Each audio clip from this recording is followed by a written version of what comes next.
Good Lord. Good morning, everybody. Sorry about that. Thank you guys for joining us today. Happy Monday to you. I hope you all had a great weekend. And thank you for joining us for Coffee and a Cold Case. Welcome back to the cafe. Today, guys, we're going to be presenting the weird story. Well, not weird, but strange story behind the Freeway Phantom Killer unsolved still. So, again, there's that. Also, we're going to be presenting Mama Bear from Crime Time with Mama Bear's channel, her new premiere about the Cricket House fire based out of the UK, guys. Something else quite interesting for you guys to check out as well. Mama Bear will be joining at some point, hopefully. She's quite busy. So hopefully we'll see her relatively soon. Besides that, like I said, the Freeway Phantom Killer or murders, whatever you want to look at it as, is a very wild story, unsolved as we speak, and quite interesting. So please grab your cup of Joe, grab a seat, get comfortable, share this out, guys. Make sure to hit that like button when you come through the door, if you would, please and thank you. I appreciate that so very much. That being said, well, you guys know how the rest of this goes, so here we go.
All right, welcome back, guys. Thank you guys for being here again today.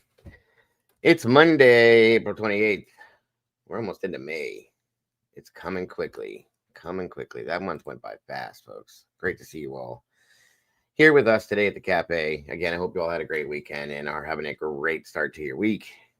And I'm glad some of you guys are starting to here with us. That always means a lot to us. It is Coffee Monday, Coffee and a Cold Case Monday. We do it on Monday, Wednesday, and Friday. My schedule got a little miffed up last week, so we're back to that hopefully this week.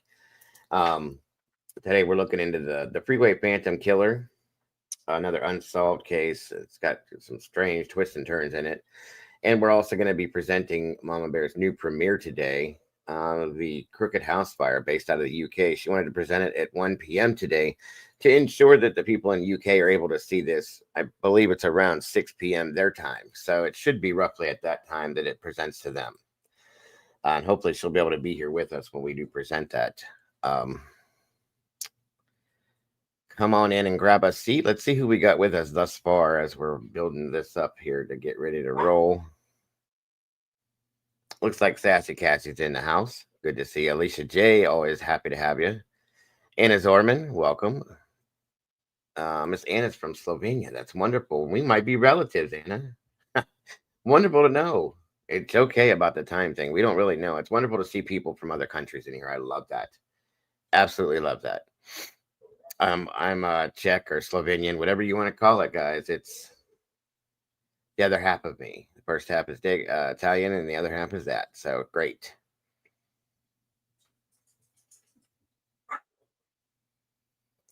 Let's see here. And of course, let's see. SRBBBBB. Welcome back to you. Good to see you. We missed you over the weekend. Great to have you here. Elizabeth Wagner, welcome. Great to see you. And oh, my Lord, I'm so sorry, hon. My apologies, my condolences, and prayers to you. That's horrible. Anytime we lose anyone, that's horrific. I'm so, so sorry, dear. You will be in my thoughts and prayers as well. I'm so sorry. If I could virtually hug you, I would right now. Everybody needs that sometimes. So sorry. And rest in heaven, Billy. So young, 68. Just, it's so sad. Well, you have us here, Elizabeth. We love you. We appreciate you, and we're all here with you, so you're not alone. Thank you all for being here. And again, even going through that, thank you for joining us, Elizabeth. We appreciate that. Thank you, SRB, for that. We also have the lovely Miss Wisdom Speaks in the house. Thank you for joining us, Wisdom. Miss Trish Crow, what great to see you again. Thank you for joining us today. Anybody that's out there lurking in the hallway, you are so very much appreciated as well. Dragonflies in the house today. Great to see you. Thank you for joining us. Donna Salamander, welcome, and thank you for joining us. Absolutely, Anna. Absolutely. It is amazing. And yes, guys, please don't forget to subscribe to our lovely Miss Wisdom Speaks. She does amazing things for the indigenous missing people and just the missing in general. She has an amazing channel that I don't want anybody to miss out on. Please jump over there, subscribe, show some love, and support that channel, please, and thank you. We appreciate that so much. Wisdom is a huge part of the Blue Crew and the True Crime Cafe team here, and we appreciate her so much for what she does here as well as out there on her own channel. So, guys, please go support, show some love, hit that notification bell, and make sure you're subscribed over there so you don't miss anything Miss Wisdom puts out. Please and thank you.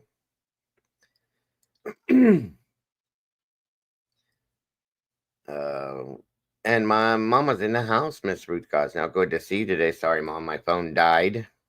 I know she's going to lecture me about it. Should have been plugged in, and it should have been. But my phone died right in the midst of me talking to her about 20 minutes ago. So I'm sorry, Mother. I will call you back once I'm all said and done with this today. My apologies. Did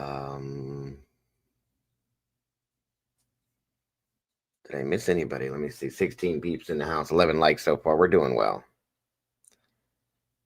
Did you start your vacation already, SRB? I heard the name, Donna, but I don't never run that one. In fact, Lauren Spears. I know the name. Bloomington, Indiana. Okay. Mama Bear might know that one better. All right. Daily Friday. Okay, gotcha.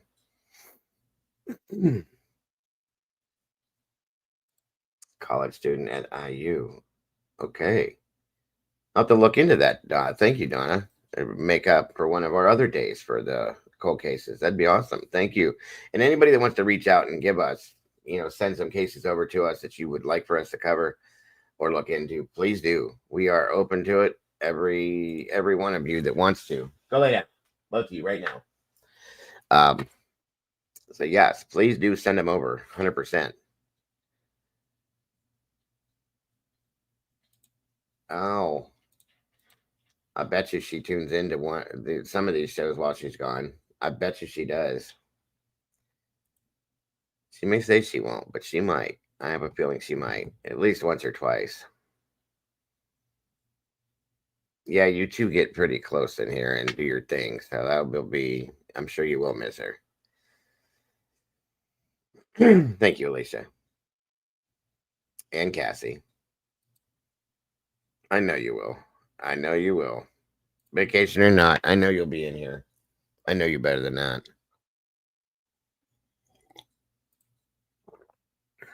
Yes, that's true.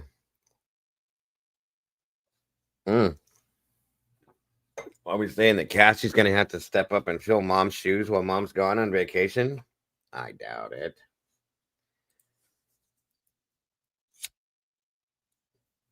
Cassie's so busy with them babies. We had a wonderful dinner, Donna. Thank you so much. I hope you did as well yesterday.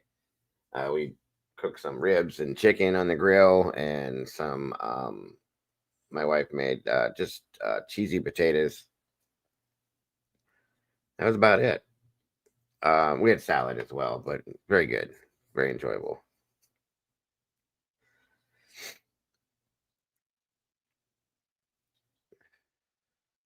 Oh, no worries, Cass. No worries, no worries. Mark Schumann, welcome, my friend. Good to see you today. Has anybody in here heard of the Freeway Phantom Killer at all? If you have, please throw one in the chat. And for that matter, has anybody heard of Mamabears' crooked house fire case? Oh, wow, that sounds amazing. We did that the other day and then we shredded it and made pulled pork. It was awesome. We used the Instapot for that. Mark Alicia, huh? Good. One only because some. Well, that works either way, SRB. It still works. You heard of it, right? It's interesting. It's quite interesting. Quite interesting. The crooked. I didn't either hear about the crooked house. I'm interested in that one, but that's a UK case. So, oh, it is, Mark. Especially the way my wife made the. Oh, it was so amazing. It was so good. And we have leftovers, which I love. I love. I don't typically. You can ask my mother. She's in the chat today. I never did do well with leftovers. I didn't care much for them. I was spoiled. Um, but we ate them, and mom, sausage gravy, biscuits, and hash brown egg nest for dinner. Oh, that sounds awesome too, mom. Oh boy, that was wait. Is that for today or was that last night, mother?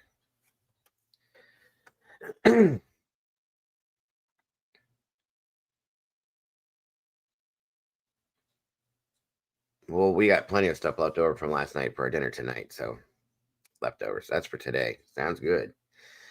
Especially the sauce, the biscuits and gravy. I am a huge fan of that. Sure sounds like it. I wish. I wish. That's especially especially my the sausage gravy. Are you making it homemade, mom, or are you just doing like something different, like Bob Evans or something?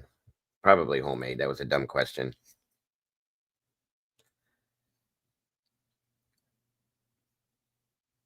Let's see. Home. Oh yeah, yeah. That would be amazing. I miss that stuff. Mom's home cooking. She used to do amazing things with leftovers. You guys. She did. I think our leftover day, if I was when I was a kid, if I remember right, correct me, mother, if I'm wrong, because it's been a long time. I'm 50 now. I think it was Fridays we used to do leftovers, or Thursdays, and then Fridays we would be able because that was the parents' payday. We got to get um, takeout or whatever, pizza and stuff. Thursdays, I think it was Thursdays. Maybe it was for take. Anyway, we did leftovers, mostly leftovers, everything from the week and one day of the week at the end of the week. And one time she did, it was crazy. I didn't even want to eat it, but I looked when I looked at it, but then I did because it was good. We had leftover spaghetti and we had leftover shrimp from something else she had made. She threw that together with some eggs, and I'm telling you what, it actually turned out to be pretty interesting, you guys. It was actually really, really interesting. Not really, no. Not really, no. Now she also is a little bit older, guys, now than she used to be. So it's just her and my dad now. So they don't need to make these huge 5-course meals like they did when me and my sister were kids. So oh, I don't know what's going on with my equipment, you guys. It's been glitching here and doing that and everything else. So I'm sorry. Everything's plugged in right. So who knows? I'm sorry. Let me check my camera again.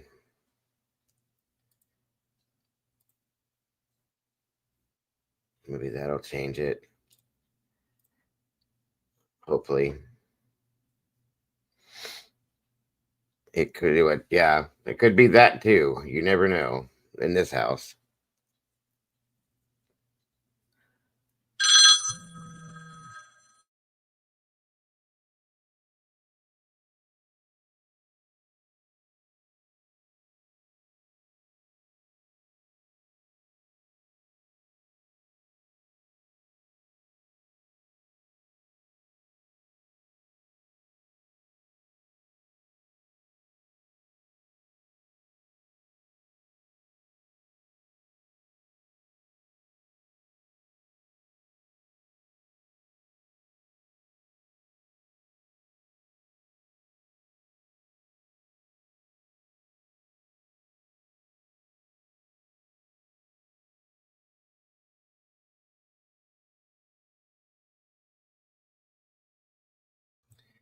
Yep. Yep. Yep. Yep. Joseph. She calls me Joseph because of Joe Coy. She gets a kick out of it. He did. He did other things. Dad did other things because she worked afternoons and we were home with him all the time. One time he took hot dogs and he wrapped bacon around them and put a piece of cheese down the middle of it, stuck them in the oven, baked it. Those turned out really damn good. Uh, but the hamburger helper stuff, it wasn't bad. It tastes better back in the day, you guys. I kind of like it still, to believe it or not. The one he made, I still have as a favorite is I think it's called potato stroganoff, where it's their potatoes, hamburger, and whatever the sauce was. I still like that. I still love the cheesy tuna, whatever that was. They're just not as good as they were. They've gotten cheap and you know how smaller, all that stuff. My mother hates hamburger helper. She absolutely just detests it completely, but we don't mind it. I think my sister still likes it too. I don't mind it. I don't mind it. There's some of them I don't care for. Don't get me wrong, but that potato one, I could eat that on a regular. The beef stroganoff is good. The potato beef stroganoff is really good. Um,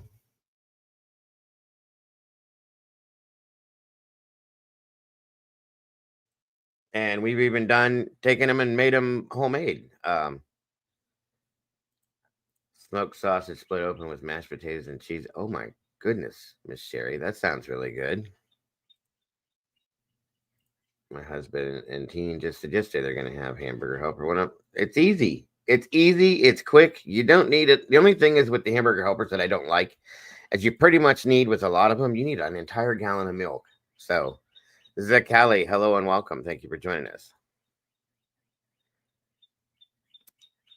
All right, guys. So we got 17 peeps in the house. I'm trying to wait around to see who all jumps in before we get moving on this.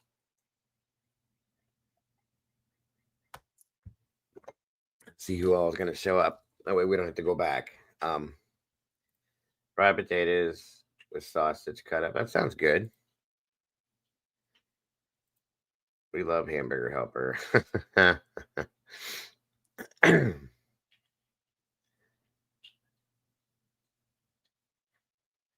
Thank you for being here today, Mom. I appreciate when you join us. I always enjoy it.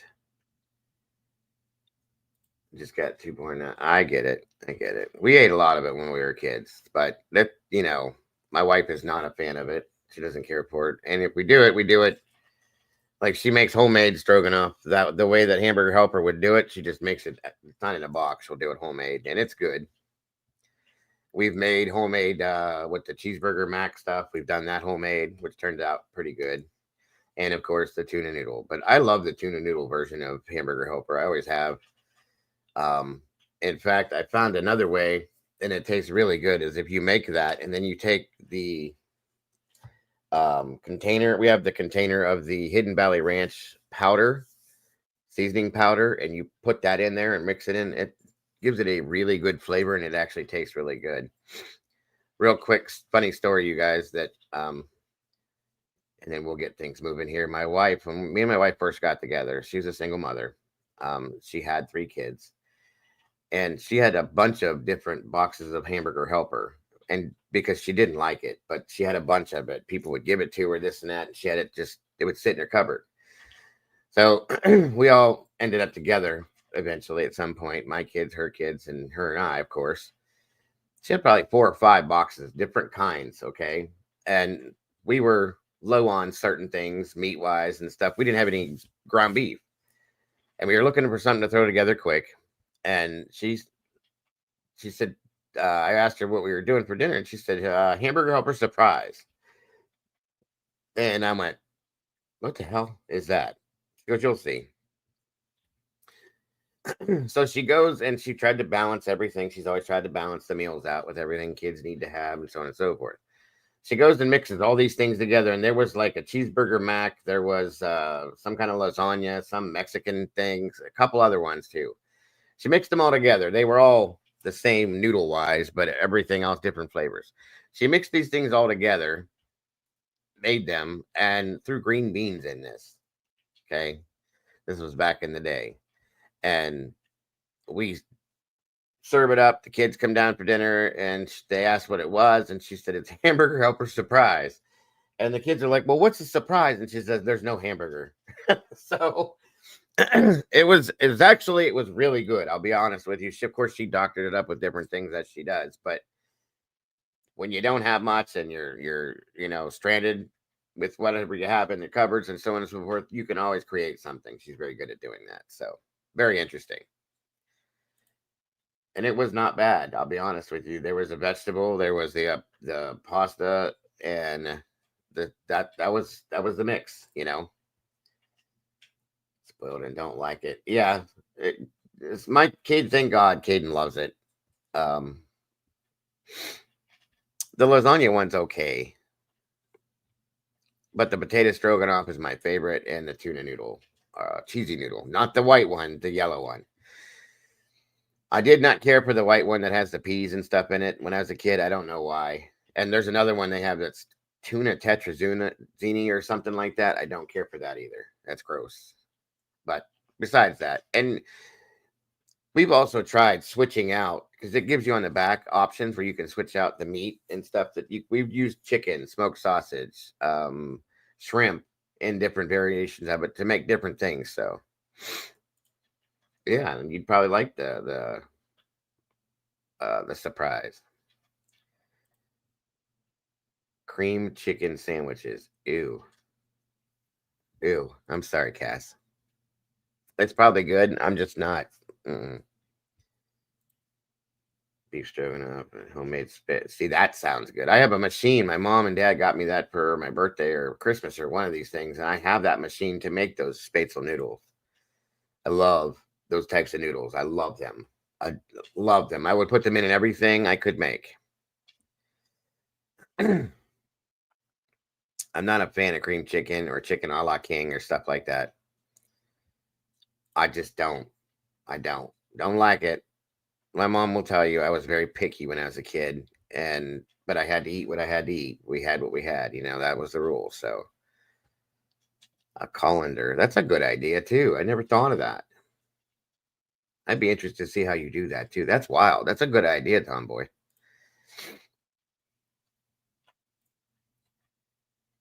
Potatoes, peppers, and steak. But it sounds good. Yeah, it does actually. You both got some ideas there. Ain't nothing wrong with that. We love hot dog. I do. I love hot dogs. A little bit of chili sauce and a little bit of cheese. Dollar General sells a canned cheese that's really good on those. It's actually really good. Some onions, heck yeah. Or of course the hot dog shop here in Warren, where I'm from. My mother will tell you about that place too. That's a staple in Ohio here. People come that moved out of the state. They come back from Cali, Alabama, Florida, and the first thing they want is the hot dog shop. So cream chicken sandwiches, that just doesn't. Ugh, I can't get into that. I'll tell you one thing I do like that most people think is disgusting is that, and it's so salty, but it's good. That was it cream chip beef over toast. I like that. Believe that or not. Yeah, it has. I've heard it's changed. The sauce has changed, Mom. I've heard. Sadly, that was our place though. That the Sunrise for their pizza and the Walt. Yes, Walt knows about them places. I haven't had it, right? I just don't do it, guys. I don't know. I've never had it, probably.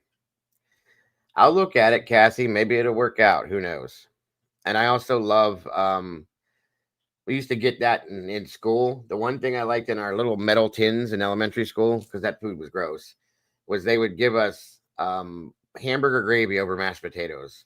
And of course, they were boxed mashed potatoes and whatever the meat was in the gravy. I loved that stuff. I still haven't been there, Mom. Still haven't been there. I'd love to try Frankie's. There's a new place in a town I grew up in where my parents live. It's not too far from here. This new place I've heard like crazy things about it and that it's so good. So I got to try it one of these times. That sound hot turkey or roast beef sandwiches with mashed potato over. Yes, that sounds great too. And see, I didn't like that stuff when I was a kid, but as I gotten older, I love that kind of stuff now. That's what you keep saying. I still haven't tried it yet. So if it's we need a better pizza place around here. Homemade hamburger gravy over mashed. Yes. Yes, yes. I love that. I love it. I don't know what it is, but I love it. Kind of like the our version here of shepherd's pie. I love that too. It's basically the same thing. You just add cheese and corn. I'm gonna get it. I'm gonna try it, Mom. If it's that good that you like it that much, I'm gonna have to try it.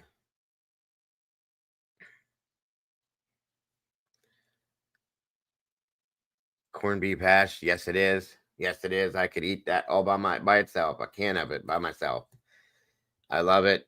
It's the only problem with corned beef hash is that it's so greasy. That's the only problem. But it's so good. I love it. My dad loved it too. He probably still does. Fry it in a pan. Oh my god, it's so good. You guys are making me hungry.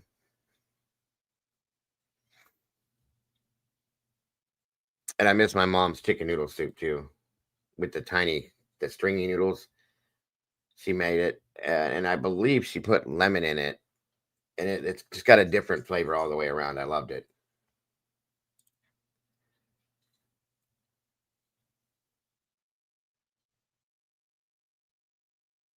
All right, guys.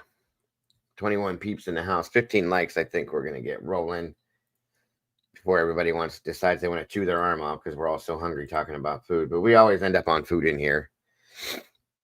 Always.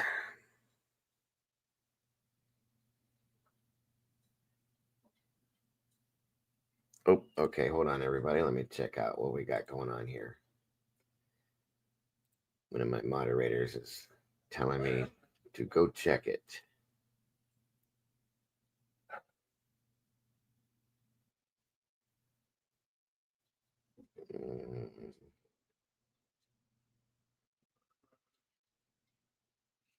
Oh, I don't know about that one, Cass. I don't know. Chicken breast, can of cream chicken, can of cream celery, saltines, and what else? I don't know, you guys.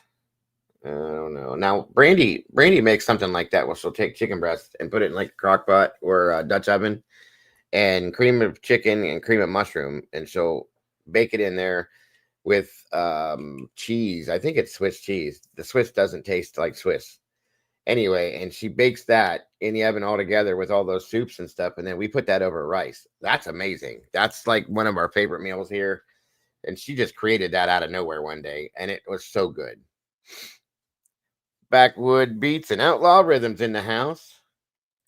Plain pasta with butter and parmesan. Everybody loves that, bro. That's one of my favorite things in the world. 100%. Absolutely. Absolutely love that. Butter and Parmesan cheese. Butter noodles. You can't go wrong with that. You can give me any kind of pasta that way, and I'll eat it like you wouldn't believe. I love that stuff. And welcome, bro. Good to see you today. Homemade chicken and noodles with noodles always a winter staple. I've never had that before either, you guys. I don't know. I've heard Cassie talking about that. It's not soup. It's just chicken and noodles. I don't know. That's different. All right. And there will be another show this afternoon. I have some other things to get into.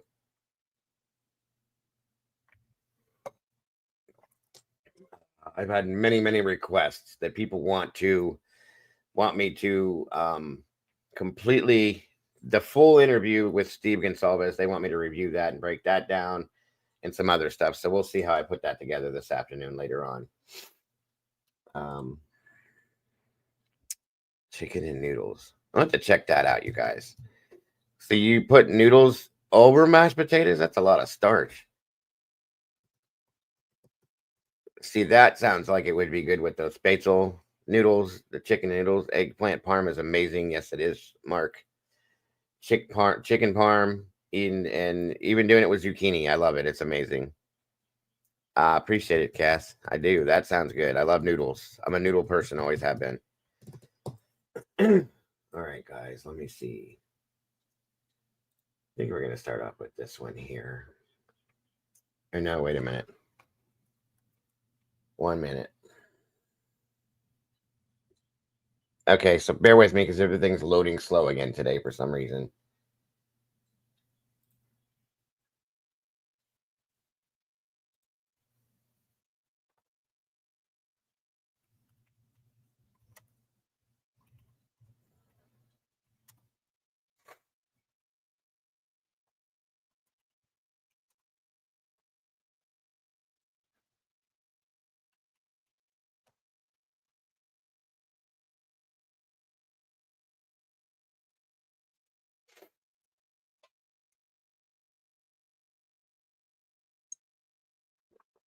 Yeah, send the recipe over, Cass. I'm sure Brandy would appreciate me throwing something to get her because she always cooks, whether she's working or not.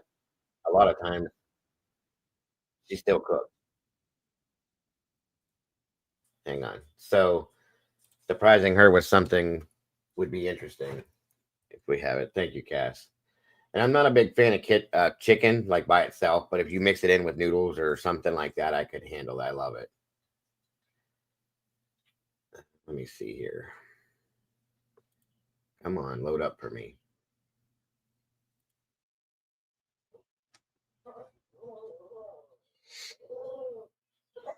Trying to get this to come in. Bear with me, guys. I'm sorry for the delay. Thank you, Cassie.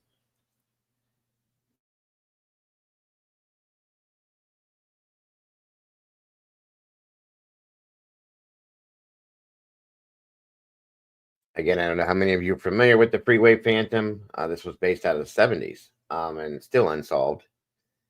I went on for quite a while. So,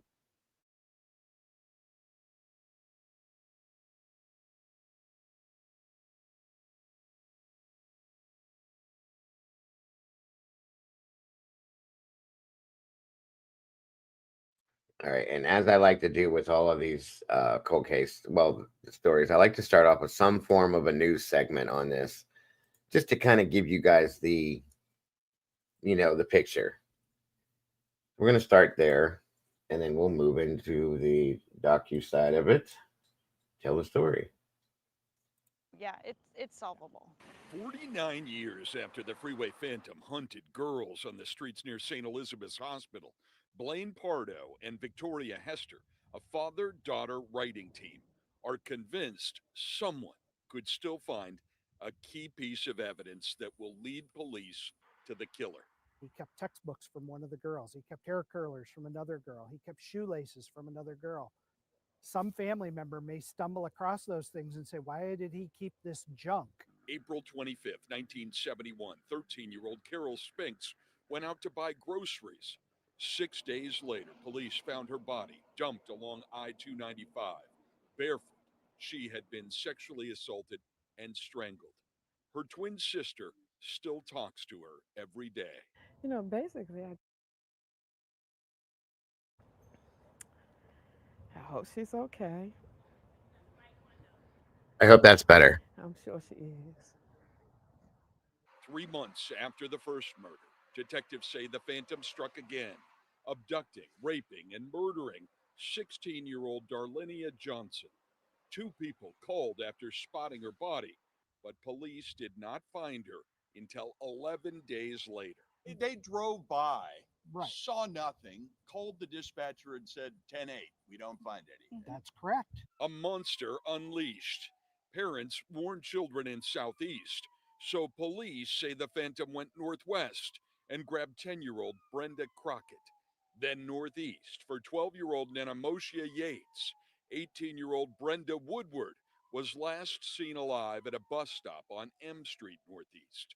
A year later, investigators say the Phantom went back southeast for 17-year-old Diane Williams, whose sister became a DC police lieutenant. I would want him to come out and say, I did it.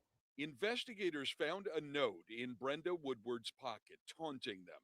This is tantamount to my insensitivity to people, especially women, he wrote. I will admit the others when you catch me, if you can. Most of these girls were running errands for their parents, innocently playing outside, innocently walking to the store, and they're just gone. The authors name a number of possible suspects, but they think the most likely was a former patient here, a convicted killer named Robert Askins. Robert Askins spent time here in St. Elizabeth's. He had a problem with women that went back to the 1930s. He tried to kill women and successfully killed women. Police could never gather enough evidence to charge Askins, and he died in prison a few years ago. But after nearly 5 decades, Carolyn Spinks still hopes to tell her sister one more thing. Then we know who it is. In Southeast D.C., Bruce Leshan, WUSA 9. A Prince George's County spokeswoman says the department is still actively investigating these murders. But in D.C., a spokesperson says these cases were purged years ago. They are no longer active investigations. Much of the D.C. evidence has been lost or misfiled, and it's not clear if there's enough left to even recover the killer's DNA.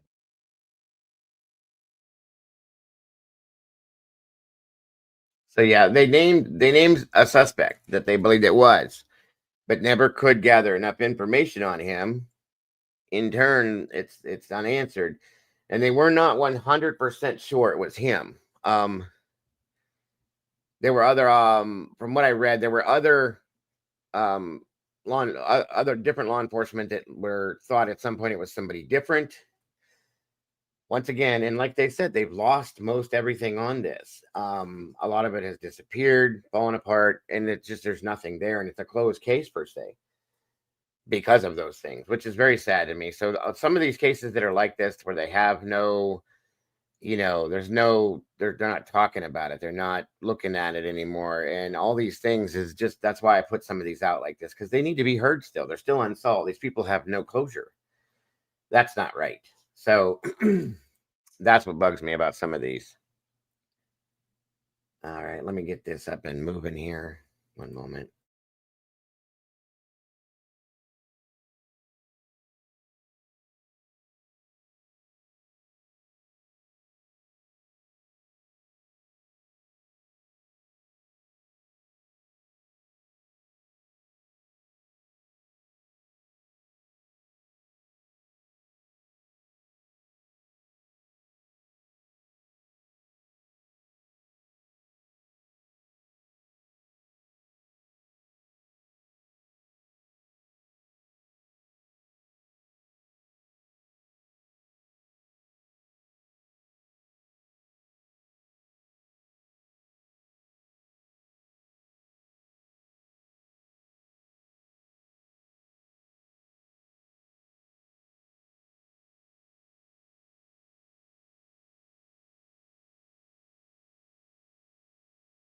All right, guys, I have a few different variations of things with this that I'm going to present to you to give you guys the full idea of this. Hold on. Here we go. If it loads. Hopefully it does. Everything's going slow this morning, as always. I don't know what's going on. I'm going to have to do some kind of breakdown on the system here and get something working. Get this stuff moving faster. I don't know what it is. We will figure it out, though. Come on, load up. It only does it in the morning. Welcome, Groot and Aurora. Great to see you guys. I appreciate you so much.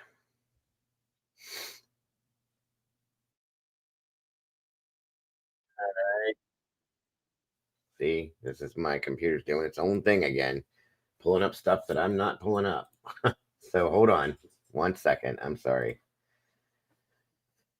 Oh, I swear there's a ghost in here. It does what it wants, when it wants. Crazy stuff, you guys. Hold on.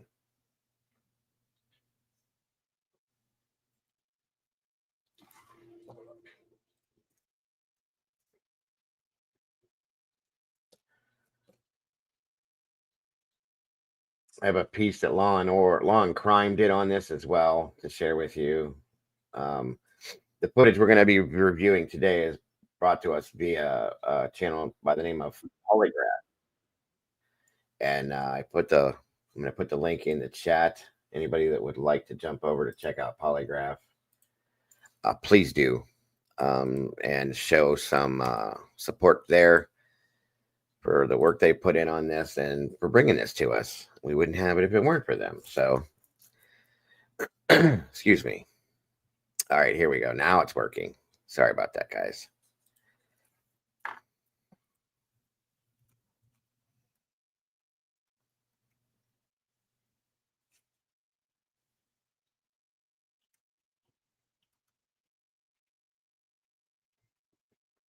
Okay. And share. There we go. Good Lord. It takes an army, feels like, to get this stuff to work sometimes. Okay, we're good to go. The link there for Polygraph is right there. For anybody that, like I said, that would like to jump over, like their video, subscribe. They put out some really interesting stuff on these things, documentary wise, and so on and so forth. So great channel. Okay.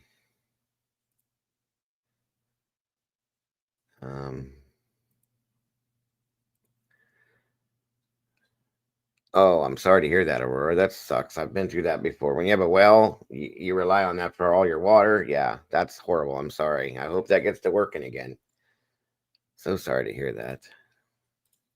Okay, off we go. And I have this cranked up, guys. I hope the audio is good. Let me know if there's issues with it, please, and thank you. Please make sure to hit the like button on your way in the door and share this out and let everybody know what we're doing over here.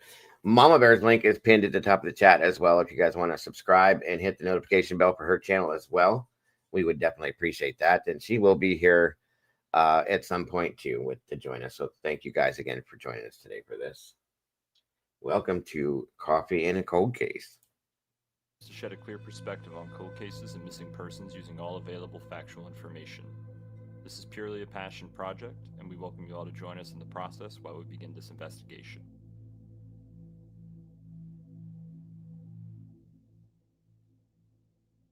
Prince George's County, Washington, D.C. and the surrounding area, 1971.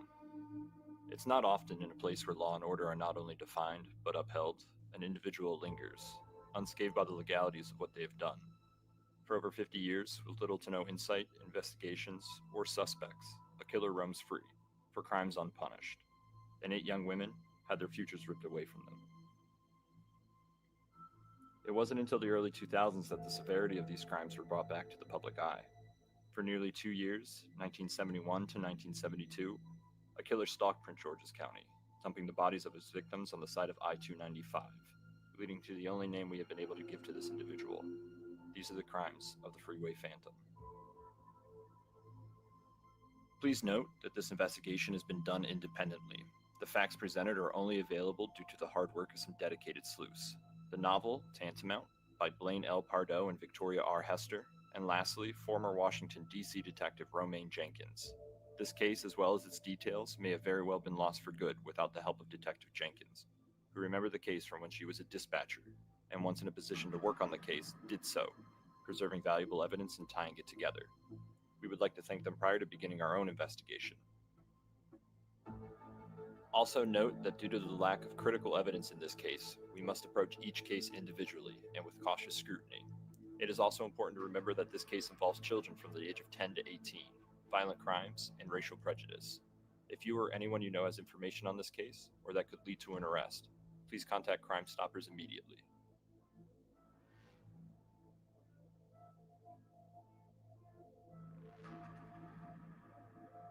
On April 30th, 1971, an unusually warm day according to sources, was all but normal for the residents of Prince George County. The area is quite diverse, and being so close to the capital of the United States, covers multiple different jurisdictions and law enforcement agencies. It was on this day that the police of Prince George's County received a phone call. A truck driver barreling down I-295 came to a stop to stretch their legs. Upon exiting the cab of his vehicle, the driver saw what he assumed was a pile of rubbish laying just off the shoulder. Upon further investigation, he realized that it was not rubbish, but the body of a young woman. She was clothed, minus her shoes. Patrolmen from Prince George's County came to investigate, but were unable to locate anything. 2 days went by until another call came in, reporting the same thing the truck driver did 2 days ago.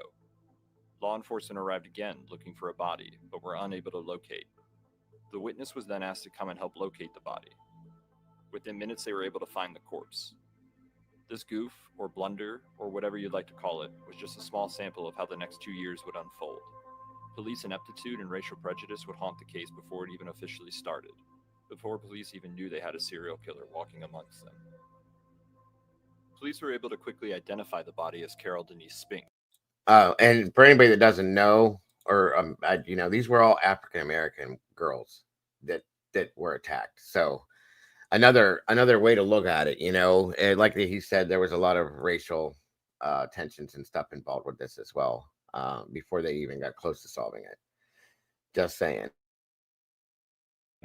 13 years of age, reported missing on April 25th, 1971. Carol was one of 8 children in the Spinks household and had a twin sister. Carol had been sent to her local store to pick up a few items, but had never returned. She was still wearing the same sweatshirt and gym shorts she had on when she went missing, except for her light blue shoes, which are still unaccounted for. An autopsy on Carol revealed that she had been strangled to death and dumped off I-295 within the last 2 to 3 days. This means that Carol's body was most likely on the side of the road for under 24 hours before the first witness called into the PG police. Perhaps it could have been within just a few minutes. Very little was done for Carol and her family as far as an investigation goes. The usual interviews were done and several statements given by friends and family members. For 2 months, Carol's death remained on police radar, but the leads were thin and results even thinner. It wasn't until July 19, 1971, when Carol's case would garner some extra attention, though not for any reason some might suspect. Just under 3 months from when Carol's lifeless body was discovered on the side of the road, history began to repeat itself. The body of another young girl had been dumped in almost the same location, just 15 feet away. She was quickly identified as Darlenia Johnson, 16, also from Prince George's County. Her remains had been badly decomposed due to the summer heat and humidity. No cause of death was immediately evident. She was found. I believe that it started with the second victim, Mark. It wasn't with the first. I think that's when it started, though. Good question. With her clothes on, but just like Carol, the shoes were missing. Darlenia had been reported missing almost 2 weeks earlier. That's the thing too that gets me, you guys, is as one of you brought this to my attention. I didn't know about this. And I looked into it. There's not a lot of coverage on it. Some creators have covered it lightly, but nothing in depth, nothing, no deep diving, no nothing. But again, like was stated earlier on in the news segment, there's a lot of stuff has either been destroyed, lost, misplaced, or just aged out. And it's sad because it's still important. These were human beings, young girls with lives in front of them that they lost. They have nothing now. Their families don't have answers, and they deserve that, guys. And that's why I've looked in. When I saw this, as it was brought to my attention, I was like, oh yeah, that's definitely something we should cover in here. So yes, whoever you were, I can't remember who it was that brought this to my attention. Thank you so much. And everybody in here can thank that person as well, that we're being able for us to be able to do this. I had no idea about this one, guys. And it's finally getting some airplay, that much deserved airplay that it's deserved for years, to keep it, warm, because it's definitely a cold case, closed for the most part, which is sad to me. So thank you again, whoever you were. On July 9th, she had been due for a shift at the local rec center, but when she didn't show, her household was notified. 2 individuals claimed to be the last witnesses of Darlenia. Each reported the same sighting, but each with a different suspect. One witness said she had been seen with her boyfriend, the other with an unidentified male. Police attempted to follow these leads, but little progress was made to the unidentified male. Darlenia's boyfriend, however, was more than forthcoming and helpful with information for the investigators. Her boyfriend had said they spent the Okay, Aurora. It was Aurora. It was me. I'm from Maryland, so I knew about it. Wonderful. Thank you, Aurora. And again, this is what we like to see when the community members get involved in what we do, sending us cases to be able to look into. I try to look into them. I've taken many that have been sent to me, and you help the channel, and we're helping the case in itself by presenting it to the public again. Forever, how many people will see this? That's amazing. So thank you, Aurora, and very much appreciated, and God bless. Anybody else that would like to send something to us, here. The moderators put the emails up there. They take down notes whenever you guys say it, and they remind me, so on and so forth. Please send them. I'm all about playing them and looking into them for everybody, including, the cases themselves. So thank you so much again, Aurora. That's amazing. And God bless, dear. Evening together at his residence. When it was time for Darlinia to head to work, he walked her to the bus and kissed her goodbye, not knowing it would be the last time. He was quickly ruled out as a potential suspect due to his interviews and alibi. Within a week of the discovery of Darlinia's body, more bad news began trickling in for the community. Brenda Faye Crockett, just 10 years old, was sent on a mission. Her older sister had given her some money and asked her to walk down the block to retrieve some TV dinners. Just a short walk wouldn't be seen as a big deal for most in the community, and this was not a normal chore for Brenda, as she was still quite young. Brenda never made it to the store, though. A phone call to her house laid that out pretty clear. Brenda had called her house just an hour after leaving and spoke with a younger sister. She told her sister that she had been kidnapped by a white man and she was taken to Virginia, but not to worry, she'd be taking a cab home. The call disconnected quickly, but another came through minutes later. This time it was a family friend who answered, already aware of the danger Brenda was in and demanding answers from the other side of the phone. Brenda was able to tell him she was in Virginia before he heard noises in the background and Brenda saying she had to go.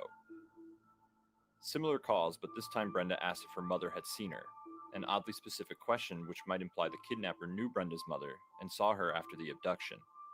This could be the reason for the call and the attempts to possibly conceal one's identity by saying she was abducted by a white man. Brenda calmly said she had to go and the line disconnected. No, I don't think anybody could. I mean, not knowing, first off, okay, your child's missing.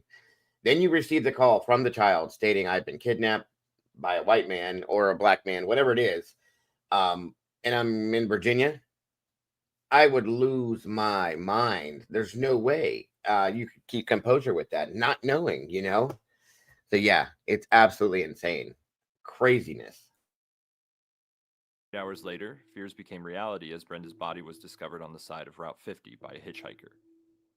Brenda's body had been discovered quickly, so there was lots to gather in terms of evidence.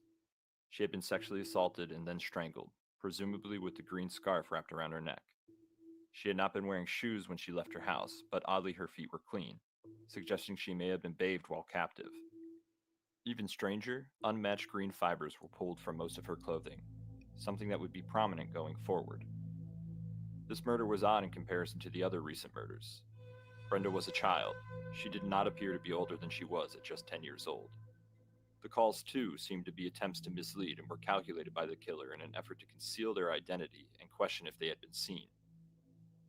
The community mourned with the Crockett family, a child taken from this world far too soon, in the most horrific manner. They began to demand answers in their community. Why were young women at risk, and what were the police doing to stop this from happening? Weeks-long investigations followed each of the cases, but no evidence or motive seemed to be made clear. A suspect was never named during 1971, and life seemed to be moving on. The press shared the stories, but the police continually downplayed the threat of a serial killer operating in their city. But the string of events was too hard to ignore, and before long he would strike again.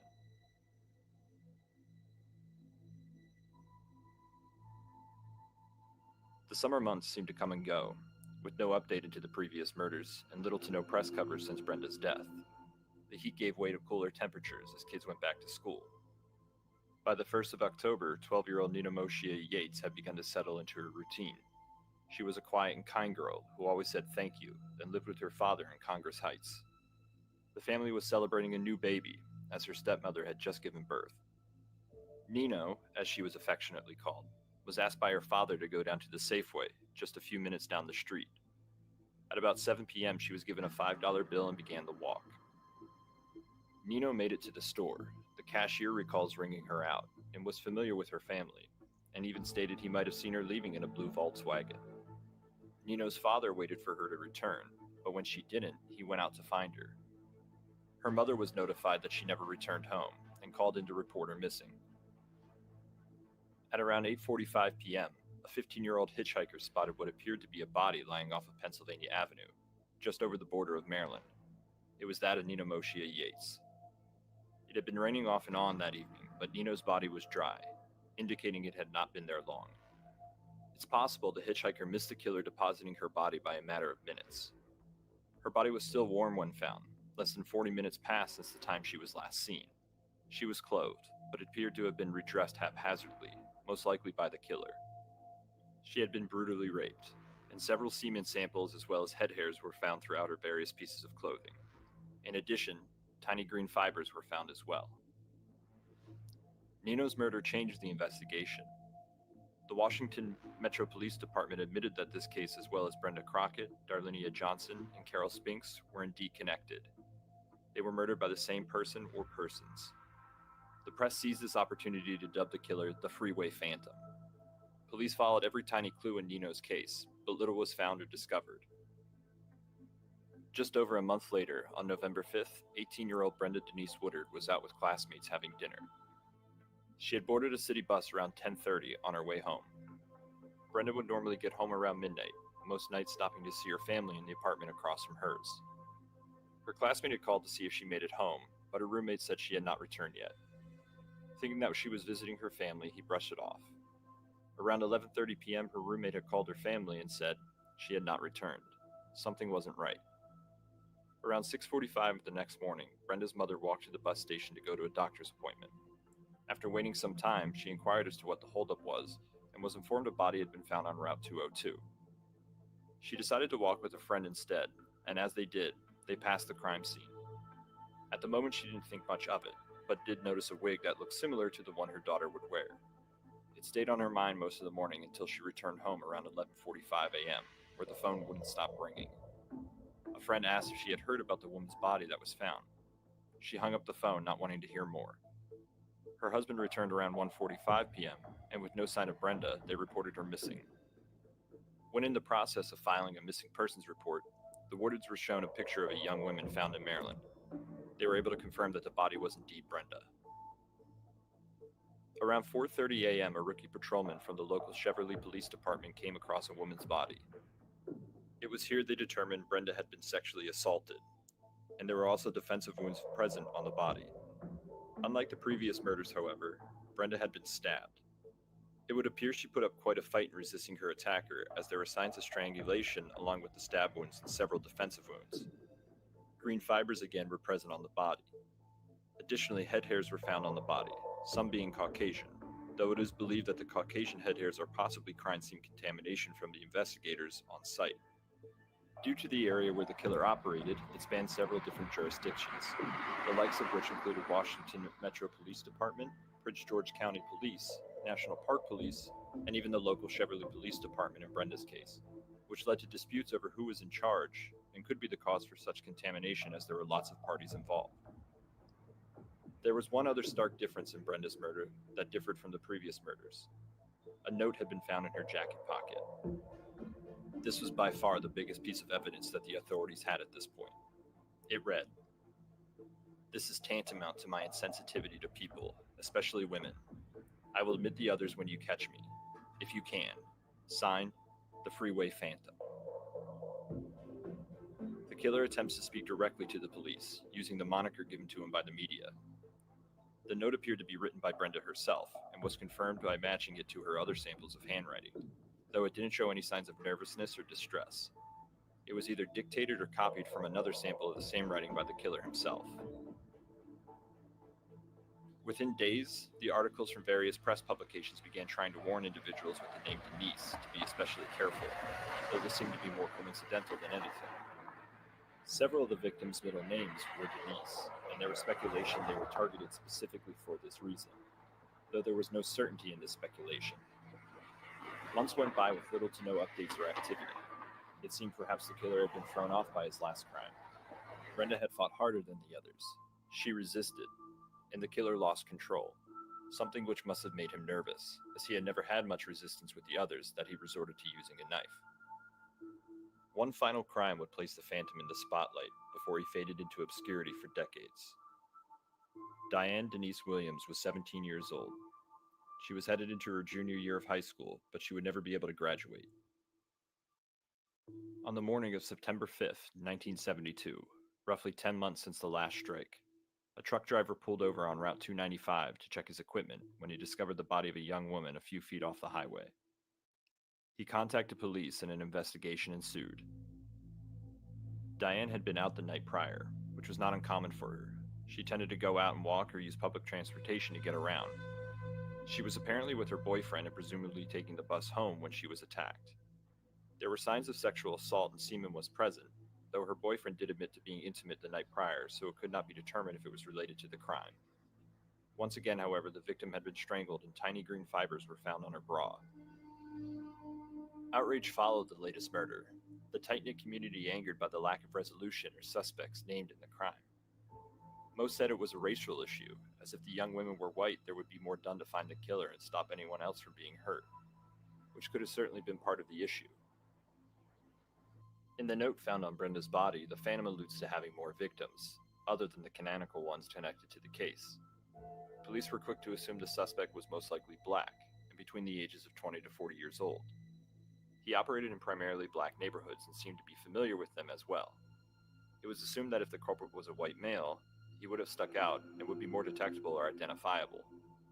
There is also the connection to Brenda Crockett's family, as she was presumably forced to call home and see if they had been identified by her mother after her abduction. This could point towards the suspect being familiar with the family and even being able to convince Brenda to get into their vehicle, perhaps a family friend, a coworker, or a neighbor, as Brenda's tone did not seem panicked or scared. There is also the mention of having Brenda say she was abducted by a white man and taken to Virginia. While not too far out of the way from the DC area, this is a clear attempt at diversion, as the suspect was clearly nervous he had been made in his abduction and wanted to throw the family. And that's what I thought, because of the fact that it was stated in the phone call that she was abducted by a white man. It made me think you're trying to distract, smoke and mirrors, and it was probably the opposite, in my opinion, just to make, have them looking for somebody different. Great to see you, Chris. Thank you for joining us today. I appreciate you very much. Right, Cap. Exactly. A lot like the Atlanta child murders. Very, a lot of the same kind of MO in some senses. So, yeah. Again, thank you guys all for joining us today. I appreciate you being off of his trail. The green fibers, police presume, came from the interior of the suspect's car, perhaps the seats or headliner, though attempts to match the fibers to make some models were exactly. However, they did seem to match fibers from mass-produced bathroom mats, and combined with the cleaning of the victim's feet in several cases, could make sense if they were forced to bathe or washed after the crime. This also makes sense as most of the bodies were redressed improperly or haphazardly, as if they did not dress themselves. So the police took this information and tried to make sense of it all. There was DNA evidence, a significant amount from several different crimes. Semen, head hairs, and pubic hairs found on most of the bodies. Possibly blood found on Brenda Woodward belonged to the killer as well. But in the 70s, the world was still a decade away from any form of advancement in DNA technology, so it was not much to go off of. The note found on Brenda Woodward's body, however, was the only piece of information police could effectively use. They honed in on the word tantamount, an uncommon word to use as well as the grammatical errors in the note itself, but not much else was able to be discerned from the note. Hotlines were set up for the public to report tips, and while they were busy in the wake of the murders, they began to steadily decline as the months went on, little to no useful information being provided. Several tips of suspects that never panned out. Several calls indicated dirty cops being responsible for the murders, and there was some reason to believe this. Angela Denise Barnes was murdered and dumped in Waldorf, Maryland in 1971. She was 14 years old and originally connected to the case. In 1974, 2 ex-cops were found guilty in her death, and it was determined her case was not connected with the Phantom killings, and nor were the convicted ex-cops, though work was being done on a local... No worries, Cap. Nobody ever has to apologize for coming in late, guys. I just don't want you guys to miss out on anything, but, we'll try to catch up if you are, but never have to apologize for being late. No worries, anybody. A gang in the area possibly being connected to the crimes. The Green Vega Gang, as they were known, came into the spotlight as part of the murders. The gang was affiliated with several rapes and abductions in the DC metro area. It was the gang's MO to drive around and offer rides to young women waiting for public transit. The supposed ringleader would appear calm and perhaps even interested in the young ladies. Once they would get into his vehicle, he would pick up another member of the gang, where they would go to a location and rape the victims. As the name suggests, the car used by the gang was a green Chevy Vega. Several young women were able to identify members of the gang as well as the car, and their MO had the police intrigued. One member of the gang was able to provide information into the killing of Carol Spinks, which would have only been known to the police and the killer, which was determined to be accurate.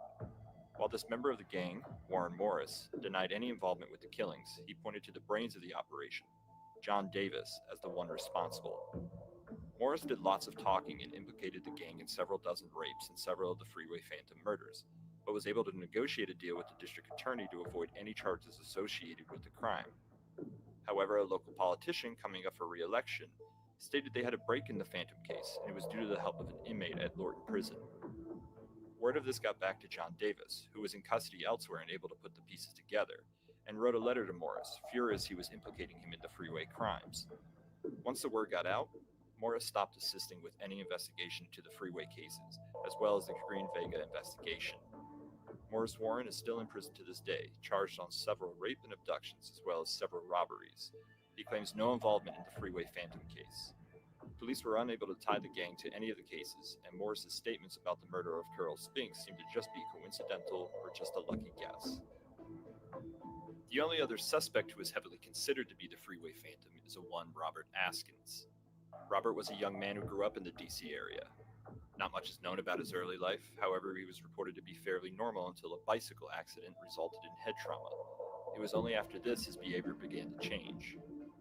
In 1938, at just 19 and a student at Miners Teacher College, he committed his first recordable crime. He invited 5 young women, all sex workers, to share a drink at a local brothel. He poured each a glass and laced them with cyanide, then promised money to whoever could drink it the fastest. 31-year-old Ruth McDonald drank it all, resulting in her death. The other women all reported that the drink tasted too strange and were cautious due to Askins' behavior, seemingly too anxious to have everyone drink as fast as they could. Just 2 days later, he engaged another sex worker at the same brothel, 26-year-old Elizabeth Wilson, where he stabbed her to death. He was quickly arrested and upon questioning told police he had contracted a disease from a sex worker and would, quote, kill them all at one time if he could, end quote.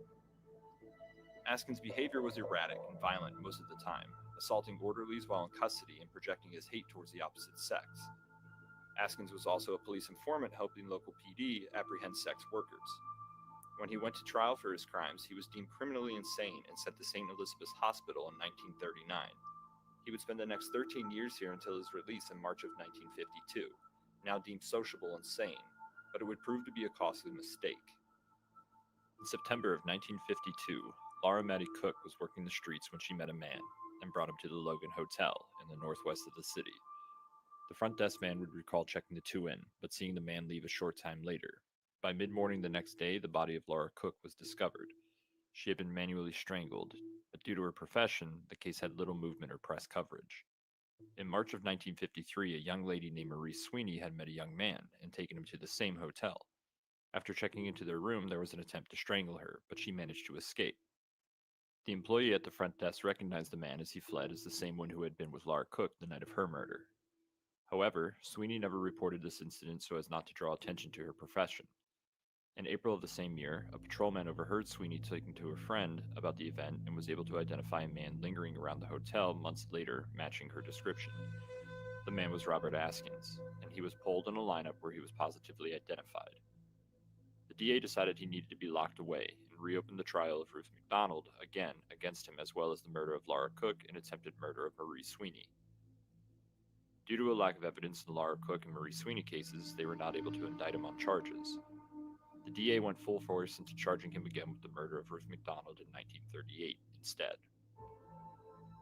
The issue of double jeopardy did not apply since he was deemed insane in the first trial, and the jury returned a verdict of guilty within 2 hours. However, Askins' lawyer had an ace up his sleeve. At the time in Washington, D.C., the statute of limitations deemed a suspect must be charged within 5 years of the crime, and because it was 16 years after the murder of Ruth McDonald, the U.S. Court of Appeals allowed Askins to walk free again in 1958. There is little to report on Askins after his release in 1958. That is up until July of 1976, when a young lady, Martinia Stewart, was approached by a man in a green car with a badge, telling her he was the police and needed for questioning. Martinia obliged. And see, that's why I'm kind of torn as far as suspects go on this from what I've read. I read on this last week and put this together last week. I was actually going to run this last week, but we ran something instead. But that Green Vega, okay, and that's what makes me wonder about those other two guys with the Green Vega gang. I don't know, but just saying, you know, that's quite interesting to me. That statement right there. How sad is it? These things are still happening. Oh, 100%, Alicia. It's sad, and are still being let out. Yes, agreed. I do agree. But quickly realized that the man was not who he said he was. He brought her to a house where she was raped, sodomized, and tortured. He held her in his house all night until he forced her to bathe, redress, and then let her leave in the morning. She fled the house without looking back and reported the crime as well as the attacker, but little came from the investigation. That is until it happened again in March of 1977, when Gloria McMillan was also approached by a man posing as an officer. She too followed his instructions and once again was brought to a house where she was also assaulted, forced to bathe, and redress. However, Gloria fought back several times and was able to subdue her assailant by kicking him beforehand after several hours of abuse. She fled the house and woke up in D.C. generally, not knowing how she had gotten there. She reported her attack and investigators helped her locate the house she was tortured in. It belonged to Robert Askins, and investigators even had his photo on. Yeah. And the fact that these girls were asked to bathe and then redress, not to, you know, matching up to the girls that were found that looks as though they had been bathed, cleaned. Okay, you know, the two coming together is really interesting to me. Just saying. On file, which Gloria positively ID'd as her attacker. Agreed. Askins immediately denied the accusations and claimed all evidence against him was planted, just as he had denied every other accusation against him, stating that he, in fact, was the victim. He was brought to trial and found guilty of the assault as well as kidnapping, with a minimum of 15 years to life for the rape and 10 years for each kidnapping to be served concurrently. News broke of the incidents, and investigators of the Phantom case turned a keen eye on Askins. His house was searched and the backyard of his home dug up, looking for any evidence to tie him to the murders of 6 young women between 1971 and 1972. Little was found, however, to match him as a suspect to the case, though there were similarities like his obvious hatred towards women, the method of killing being strangulation, and the bathing and redressing of victims. The only piece of substantial evidence tying Askins to the Freeway Phantom case were letters and notes with the word tantamount written upon them. Once again, an uncommon and rarely used word, but not enough to convict an individual, even with such a twisted, nightmarish past. Askins died in prison at 91 years old, maintaining his innocence in all his crimes and never admitting to any wrongdoing. In addition to the Green Vega gang and Robert Askins, the infamous serial killer and former boxer, Samuel Little, has been seen as a potential suspect. Little is available in regards to him being tied to the case as far as evidence. Just like the others, it is all circumstantial. Little was a drifter and has admitted to over 90 murders, with 60 being directly linked to him. He resided in Maryland in the early 70s, and one victim in Maryland has been linked to him, but it is not attributed to the Freeway Phantom murders. Little's MO targeted sex workers most of the time, and without more evidence, it is just speculation based on him being the most prolific serial killer in the U.S. So where does this leave the investigation? Unfortunately, the case could be colder now than it was in the 70s. For one reason or another, all the DNA and forensic evidence has been destroyed by the authorities. It is unknown if this was intentional or by mistake. At the time, investigators on homicide cases. And it was also thought, guys, that this could have been being done by a dirty police officer, which is why I think that came to fruition, the thought, because the fact is that a lot of the evidence has been destroyed and lost. Was it done on purpose?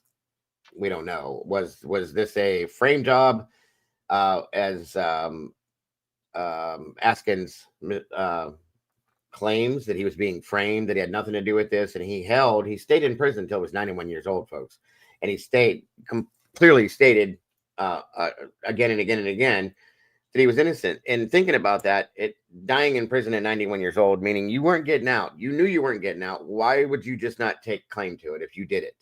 Okay, the man wouldn't say it, and that kind of got my attention. Like, you're nothing to lose here. If you did it, just say you did it. They give you more time. It doesn't matter. You're in there for the rest of your life anyway. He wouldn't do it all the way up to his deathbed. And that was interesting to me. So I have to wonder, you know, was this somebody else? Was this the Green Vega gang? Was this Samuel Little? I don't know about Little because there's not a whole lot that links him to it, but still, you know what I mean? I'm just saying. Cases would keep their files with them, not stored in an evidence locker or at the police station. What is left are merely photographs, the note left with Brenda Woodard's body, and various files stringed together by the original investigators. Detective Jenkins has worked diligently to compile it as best as possible, and due to DNA evidence not being a reality in the 70s, it is safe to assume it is probably gone. The only direct link to the killer we have is the note itself, which can tell us a fair amount, but in the end is nothing more than a taunt to the authorities. The word tantamount, again, is the defining part of the letter. It is not a word that is commonly used. Tantamount is an adjective, meaning equivalent in seriousness to, virtually the same as. There is also interest in the spelling of freeway in the letter, with a hyphen between free and way. In DC, the interstate isn't called a freeway, and this is more commonly used in the western part of the states. Could the killer be from the West Coast? Some online sleuths think the Zodiac killer can be responsible, due to his taunts to police, though once again the MO doesn't match. Could the killer or killers be a police officer? Perhaps that's why the investigations were so stalled and lacking any leads. Perhaps that's why the evidence was destroyed years later. Or perhaps it's all speculation, like much of this case has become.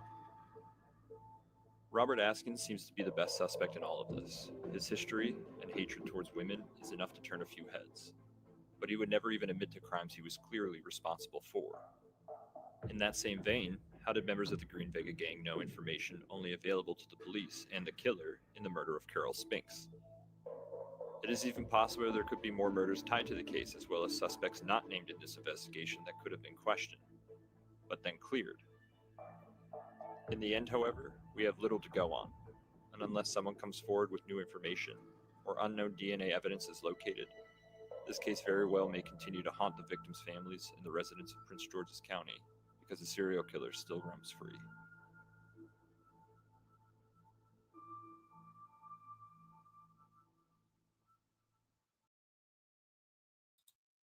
All right. So there's the doc side of that, guys. I'm going to give you a little bit more on this as well. Hold on here.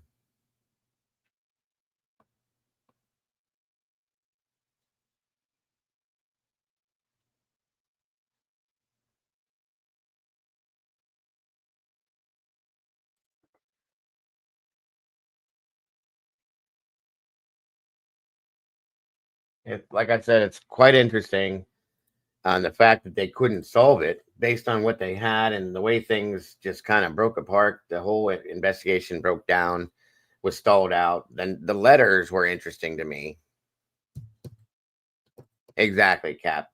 That's a great point. This is why I love this community, because you guys are such critical thinkers and you break these things down. And I love sharing these cases with you because of that, because you guys bring things to mind that a lot of people just wouldn't think of. Like that statement right there from Cap. You know, most that send notes in a cases like this means there's only one perpetrator. Absolutely. Absolutely. And that's amazing that you think that way. I love that. And I love the interaction with you guys too. Don't please understand that. Let me see here. I also wanted to show you 1 minute here.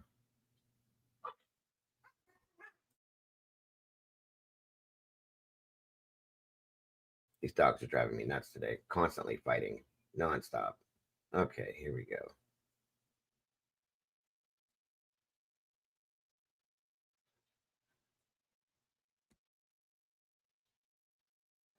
Let me pull it up.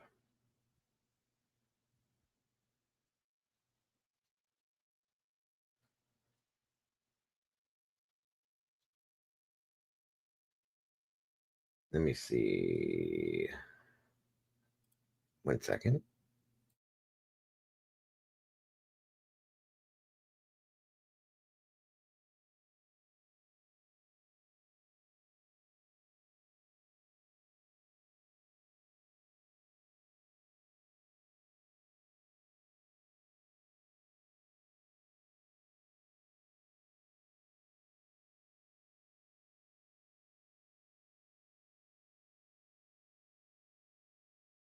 Trigger warning. Content may include sensitive or violent content not suitable for all viewers. Feel free to step out if needed. All right, just like to throw that in there because some of these things are a little bit graphic and tend to be from time to time a bit much. So, and you never know what could trigger you or somebody else. So, just like to be fair and give you guys that option just in case.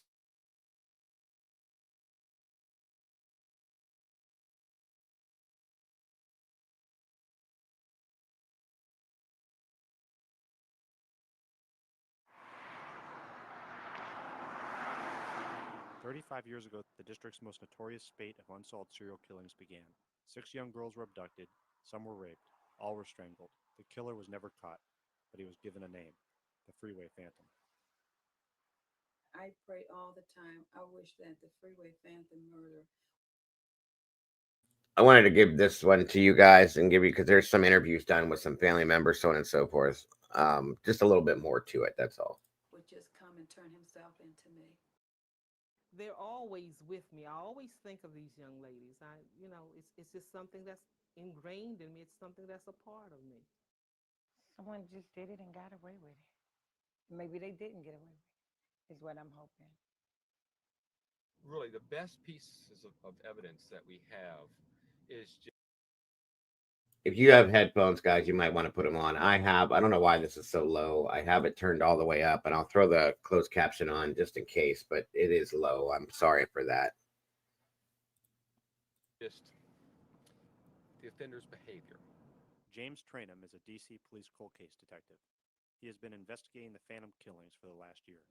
He sees a girl in his neighborhood. He may know her. He may have some kind of connection with her. He's able to talk her into the car, and he's able to hold her for a couple of days. And wow, this is great. This is his fantasy. He's got somebody who he can manipulate, who he can control, and he's where he wants to be. But now he's had her for a few days, and what do? I mean, you can't let her go. So he has to kill her, and he disposes of her body. It's not really hidden, but it's not obvious either. He's driving down the road. He's looking for a place to pull over. He's maybe driving down, looking down, and suddenly he sees he can't go any further. And so he just stops. He pulls up. He's able to stand here, throw the body over, and he's hoping nobody's going to find him. For the first two, he's trying to hide the bodies. It was a young girl who was murdered and her body was left on 295. Unusual, yes, but it wasn't really a pressing matter to the police department. Romaine Jenkins worked in the homicide squad in the early 1970s. She also spent several years investigating the killings in the 1980s.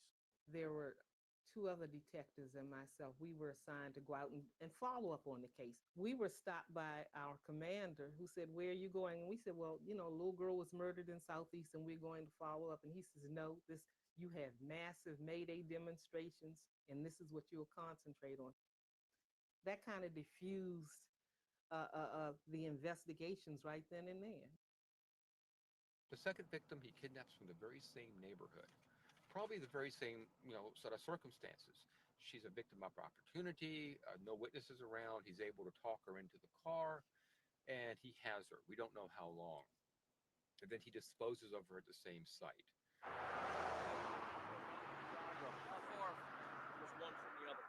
About 15 feet apart. In location, he went to the exact same spot.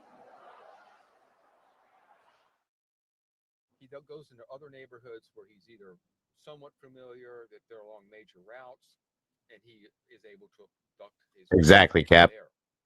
Rather than take her someplace and hide her, he takes her across the line into Prince George's County and leaves her body out in plain view. And what he's trying to do is draw attention away from himself, from the original neighborhood, and also confuse the investigation by getting other jurisdictions involved. His third killing was significant for another reason as well. Police believe the Phantom was worried that he may have been spotted by the girl's mother, so he forced 10-year-old Brenda Crockett to call home. Her younger sister, Bertha, answered the phone. My mother had sent my sister to the store. She expected her to go and come right back because the store was just around the corner. My mother was getting a little nervous and she went looking for her. My sister called home. I remember her saying that someone had gotten her, snatched her, and said they were going to put her in a cab and send her home. My sister asked my stepfather, did my mother see me? Which led me to think that maybe she was sitting back and she was able to see my mother come and look for her. There's media, there's attention. He decides that he kind of likes this. He feels empowered. So he gets his next victim and even puts her out even more on display, even more noticeable. Well, at this point, that's when the press picks up on the fact that, hey, we got a problem here. And they dub him the Freeway Phantom. Now he's got a name. He's like Spider-Man. The Phantom apparently wanted to reach out to authorities. He forced his next victim, 18-year-old Brenda Woodard, to write a note. It was found in her coat pocket. He knew that if he wrote it, that his handwriting would be recognized. So therefore, he had her write it. And at that point, she probably realized there was something very wrong here, and she didn't have long to live. And so she began to fight. Things went bad at that point. He had to do something, so he stabbed her. And then he dumped her out on the side of the road, as you'll see in an extremely risky area. All this area right here is the same. They've widened the road a little bit. Tranham and Prince George's County Police Sergeant Rick Fulgenetti revisited the Woodard crime scene on a recent evening. Fulgenetti has also doggedly pursued the case in recent years. That was the intersection, the original intersection, and it's still here. The ironic thing is that it's right next to the bus stop where the victim's mother would go every morning to catch the bus to go home. We do know that that morning that the victim's mom did come down here to the bus stop and was forced to walk around and had no idea what she was looking at, but saw all the commotion in the police cars before she went to the bus stop. He delayed after Brenda for several months. Almost a year. Almost a year. Things just did not go right. He wasn't as all-powerful and all-knowing as he thought. I think the reason he stopped after Brenda Woodard for a while was because he made a mistake. What that mistake is, I do not know. But Brenda Woodard pushed him to the brink that he strangled her and he stabbed her. That's truly overkill. The Phantom went quiet for 10 months, until September 1972, when he killed 17-year-old Diane Williams. He went back to his original stomping grounds, to a neighborhood where he was safe. My sister and I shared the same bedroom, in the same bed. So we were very close growing up here. She would, look at my palms and read my palms and tell me, because I had a broken line in my palm, and she didn't, that she would live a longer life than I did. We would hear about the girl being found somewhere on a highway or wherever, and she would say, oh, that would never happen to me. Back then, you could catch the bus at night, and when you think about it, in hindsight, it probably is not the best thing, but I didn't even think, we thought that she was going to get in trouble because she came home, come home late. It was like late morning. We got the paper, and Yeah, I'm sorry, you guys. This is blasted. It turned all the way up. It's recorded low for some reason. I don't know why, and I'm really sorry. I tried to boost it, and I can't seem to get it to go any higher. My apologies. my sister Debbie started reading the paper about a body being found on 295. When she started reading description of what the person was wearing, we just all knew that it was Diane, and we just all broke down in here. I remember that almost like it was yesterday, and I will never forget that moment.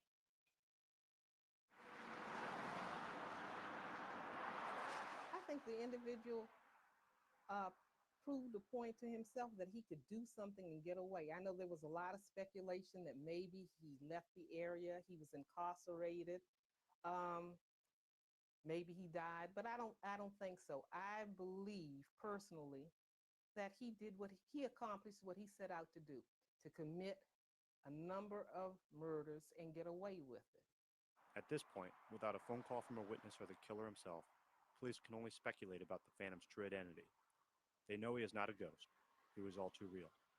When it all boils down to it, we had him sitting here right now, he would be some poor, pathetic schmo who had a two-bit job, didn't date women because he couldn't deal with adult women, and he's just a nothing. He was just a nothing. Well, we're not social workers. Patricia and I are in the police department, and I mean, scared. I wouldn't be. I've come across too many people to be scared of this guy. I mean, now we don't live in fear. Unfortunately, we're kind of, our skin is kind of toughened now because of what we work around every day and everything. So no, that's the Thank you, last thing Wisdom. I think about is fear. While I'm still in the police department and I'm counting my days down, it's a little over 500, that I would love for this individual to come forth and, turn himself in. I'll be glad to put the handcuffs on him.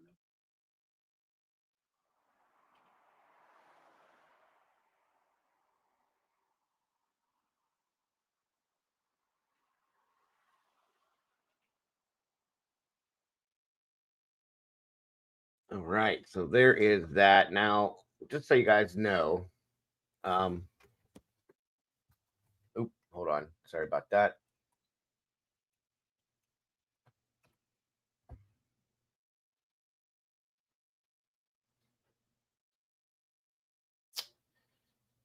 Where's it at? Where's it at? Hang on a minute. um,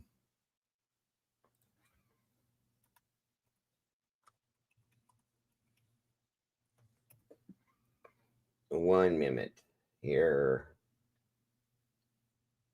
I just had it here.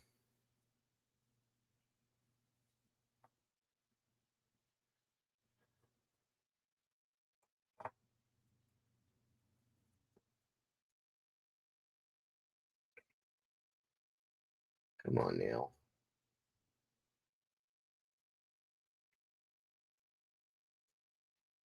Time is it here? 12:32. We got perfect timing. Just 1 minute.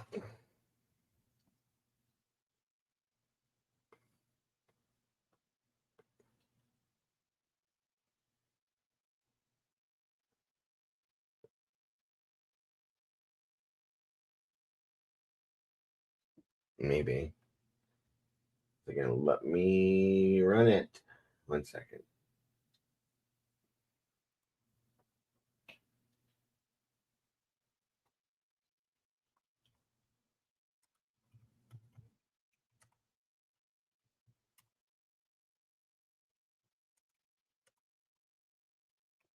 All right, let's see here.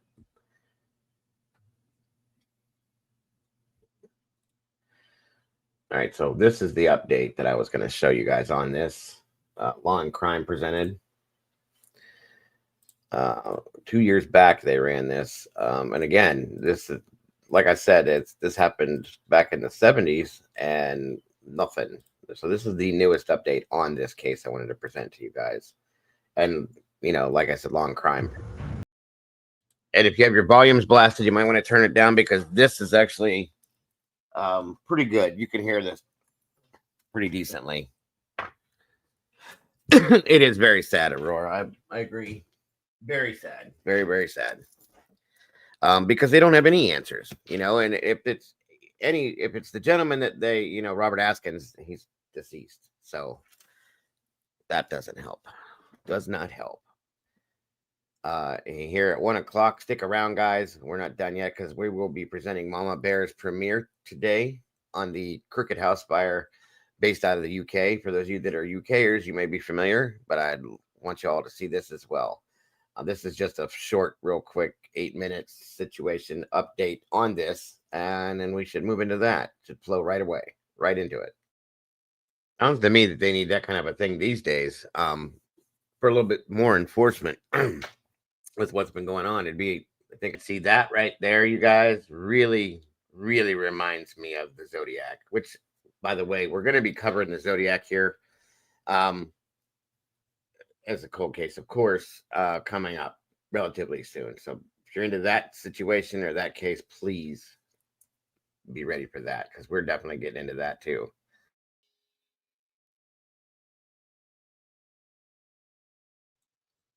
There you go, everybody. The Freeway Phantom Killer, or the Phantom Freeway Killer. Like I said, it's a wild situation, still unsolved. And like I said, this police officer, God bless her. I mean, to do what she did as a woman, first off, is just was unheard of back then, and carried all the way through to 1994 when she retired, and she still looks into this case. I saw another interview with her where she said that she still goes through the files and still looks at it and tries to see if there's anything that she can solve from it. You know what I mean? Gotta love it. And that's dedication. I absolutely absolutely love it. And that's my thought at this point, Michelle, because like I said, some of these other cold cases we've seen, Othram has been solving these cases because of DNA now. The genetic genealogy stuff, IgG, whatever you want to call it, guys. It's been helping to solve these cases. And if they have anything, but sadly in that case, they said a lot of it has been lost, evidence-wise, has been lost and broken down and stuff like that. So good morning, Miss Michelle. Good to see you today. Maybe they can use that now, and it could possibly be the answer, guys. Or maybe prove that the one that did this was Robert Askins or anybody from the Green Vega gang, or maybe Samuel Little. Who knows? But it could be the answer. We don't know. We'll see. I'm hoping that they can do something with it. I really am. I think it would be amazing. And we've seen so many cold cases now, like I said, solved due to that stuff. And that's amazing to me. It really is. Yeah, I agreed, Aurora. Thank God for her and the dedication that she's put in, and the love that she had for her job and for these women, these children. All right, let me see here. One moment.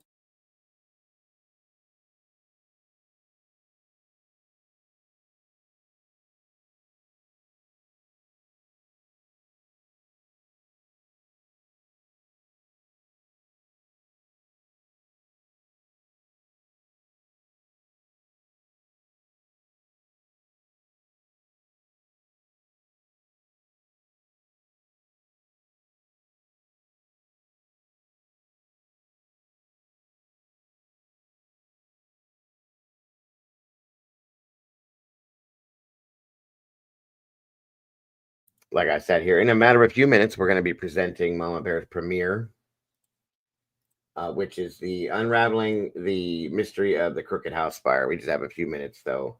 Does anybody have any statements or comments about this case, the Freeway Phantom Killer? Any questions or anything we can talk about while we're waiting? And if nobody has yet, guys, please click the link at the top of the chat there. Hop over and hit the like button on Mama Bear's video for today, please. And also, if you have not subscribed, please do that and hit the notification bell. That way you don't miss anything that has been put out or is going to be put out on Mama Bear's channel, whether we do it together or separately. Please do. And who do we have here? Dagburn, Johnny Gobbles, Dead Floozy Mama jumped in the house. Good to see you. Thank you so much for joining us. Oh, you're okay, SRB. No worries. Appreciate you very much.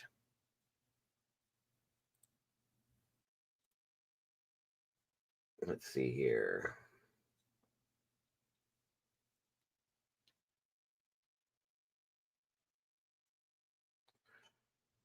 All right.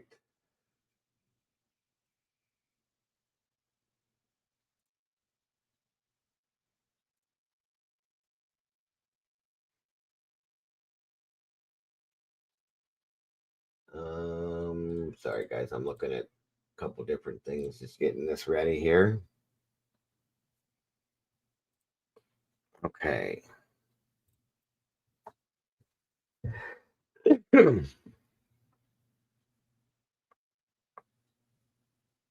Let's see.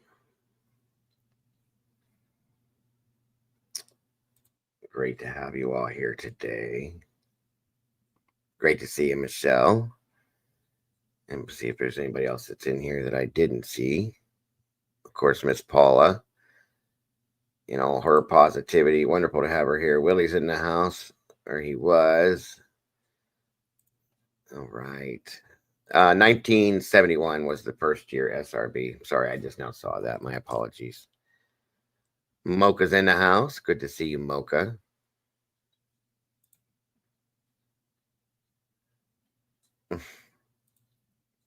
Oh, I gotcha, Aurora. I gotcha. Oh, interesting. Good to know, Michelle. I'll probably be referring to that tomorrow during the morning show. When we usually Tuesdays and Thursdays, we get to do just a variety of things for the morning show. So that will be something we'll be able to review at that point. That'd be nice.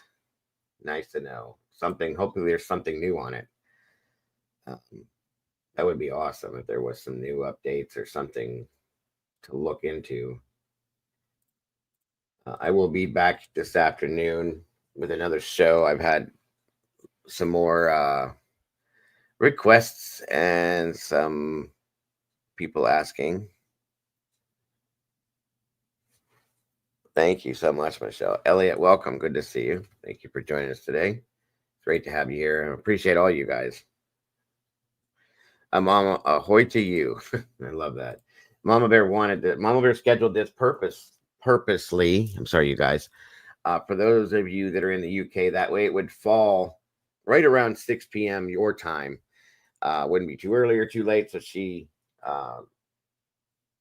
made sure she checked it out to make sure it would fall right in play for everybody in the UK to be able to see it at a good time, so that it wasn't too early or too late, right around dinner time, so on and so forth. So I'm grateful for that, so that the people in the UK can actually see this in their area. Pretty wild situation, guys. It really is. And it's not real long, so won't take too long to go through it. Let's see here.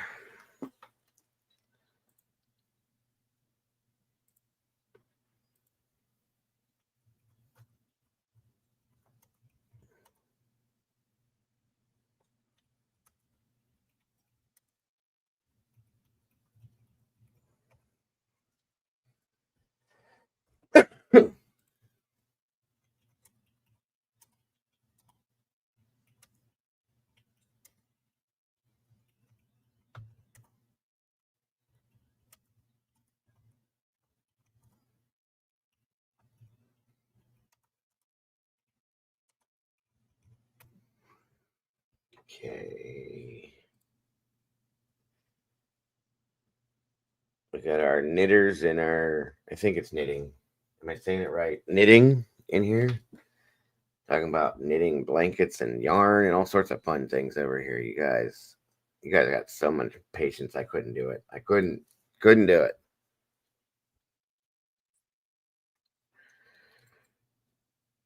Yes, thank you so much for that, Michelle.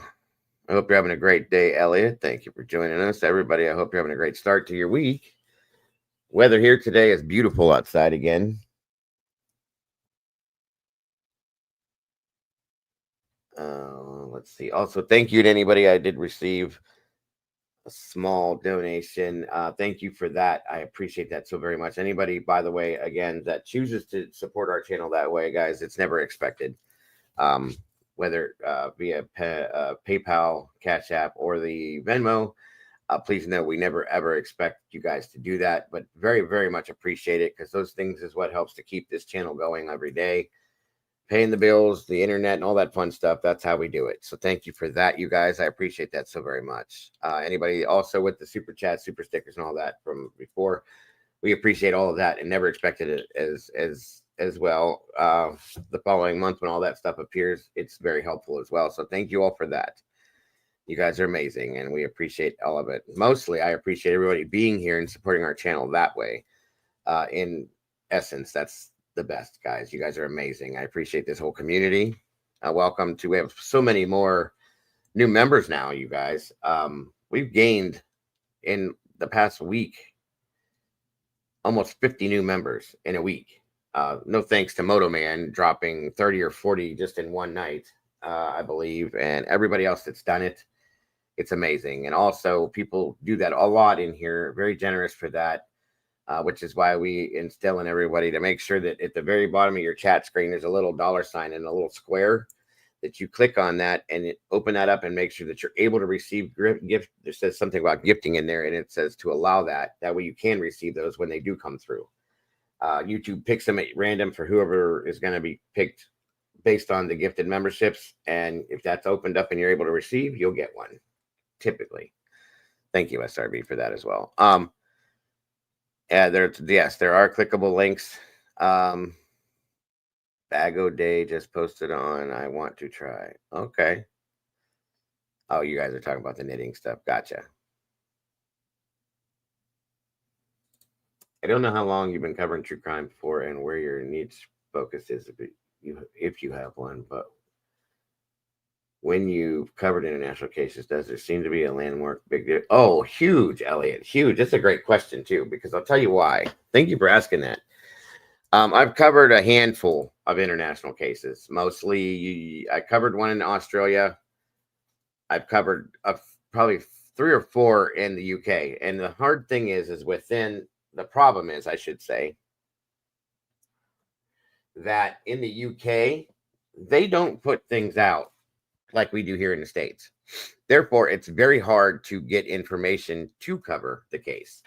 The one that I covered the most from the UK would have been Nicola Bulley's case. Okay, when she first went missing and then she was found crocheting. That's what it is. I'm sorry, you guys. I couldn't think of it. Thank you, Alicia. When Nicola Bulley went missing and then she was found and the river there, I was very deep in that case. I covered it daily for quite a while, okay? And I'm still not happy with the outcome of that case at all. But it is what it is. So luckily, we had a part of our team at that time. Pamela was a former member of the Manchester Police Department, and she helped us in a big way because we don't have access to pretty much anything. BBC doesn't put out as much as like our local channels does. And the local police over there, they do not put anything out. They just don't. They keep it very close to their chest. They do not allow for the information to get spread. And so in turn, it's hard to put details out. It's hard to FOIA anything. You can't. And to find the details of the cases over there makes it very hard to say anything about them. So a lot of times when we do coverage in UK cases, it's very little because of what we can and cannot get. So based on stories that they've put out, if they allow, then we get it. If they don't, we don't. So big difference there, Elliot. Thank you for asking that question, because I don't think a lot of people understand how hard it is to cover international cases over here because of that. We definitely try, because we have a lot of people that tune in from the UK, quite a few that are members of this community itself. And there's people from other countries, too, that want to know what's going on in those UK cases that tune in over here as well. We've had people from Africa, Finland, Turkey, at one point, Japan, Thailand, Norway, Germany, all over the place. And they're curious about these cases that go on in other countries as well, not just the United States. So it's been hard sometimes. Some cases people have asked us to look into. We start looking into them and there's nothing. And I mean nothing. So all we can do is tell you what happened and we can't show you any details. And that doesn't help. You know what I mean? So we do our best, but that's how that works and why it happens, Elliot. So thank you for asking that question. That means that's good, because a lot of people don't understand that.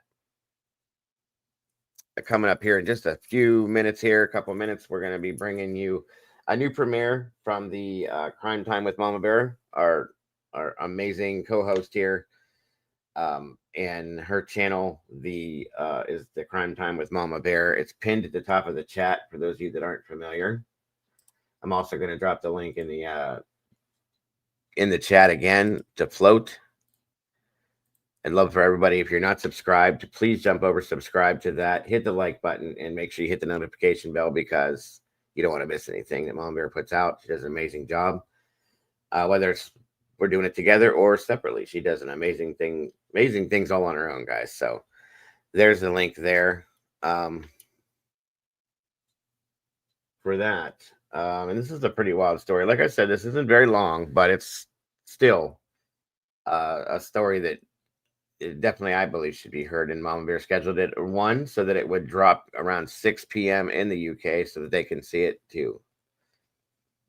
And make sure that you guys do give a like to it, if you will. I'll be putting it up here to premiere here just in just a few seconds here. And we'll be moving.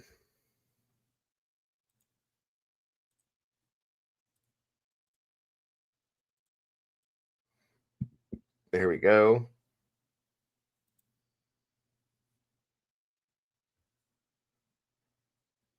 All right.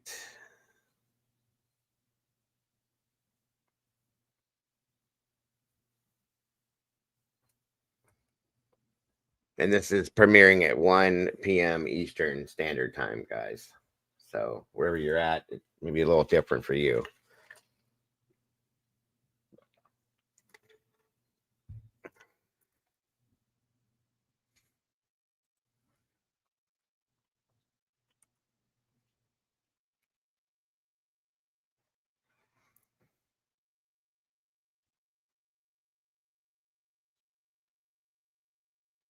All right. There we go.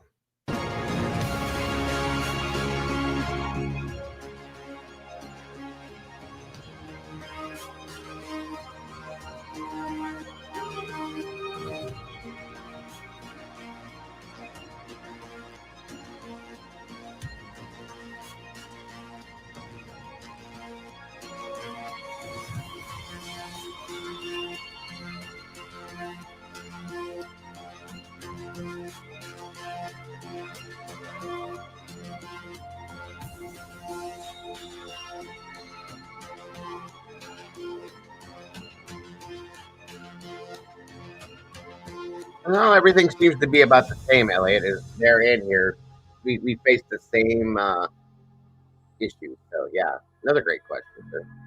Thank you. It seems to be about the same though,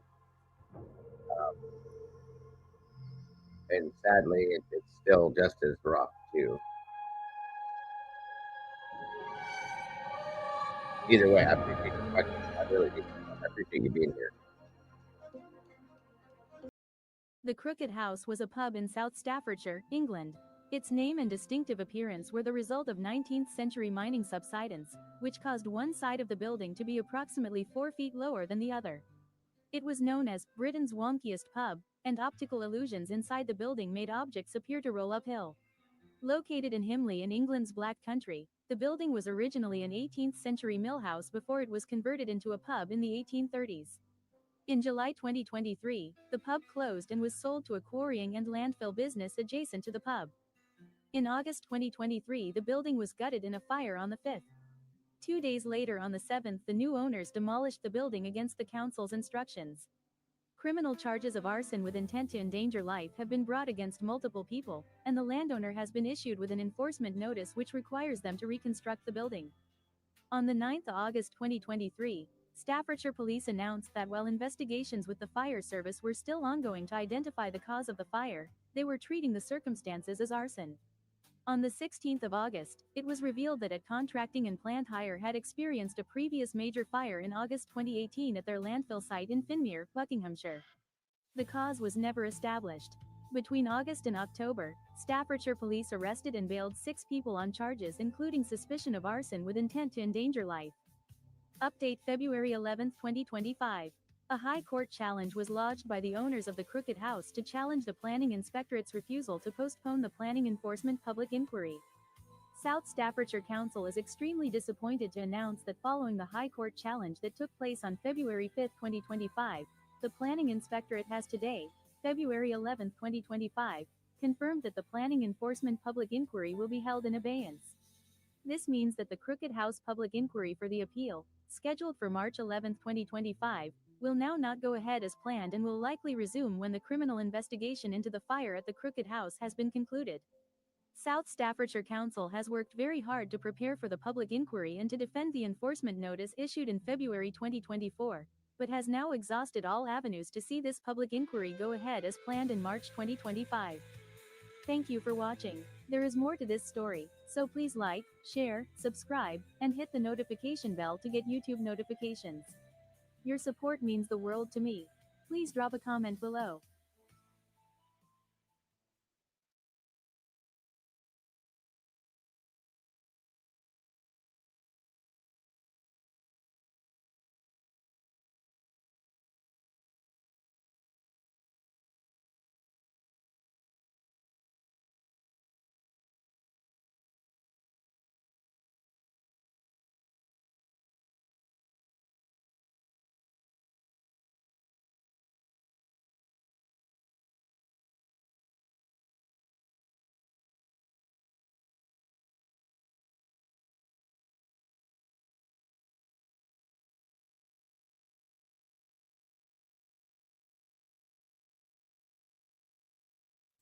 All right, guys, and there we go. And Mama Bear, that was amazing. Thank you so much again for that. Hang on here. Let me see something, guys.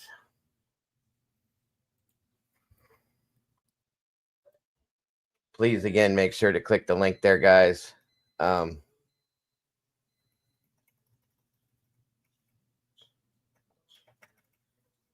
head over to Mama Bears and hit the like button on that.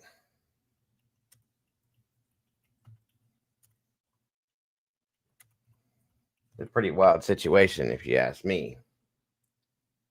One moment here.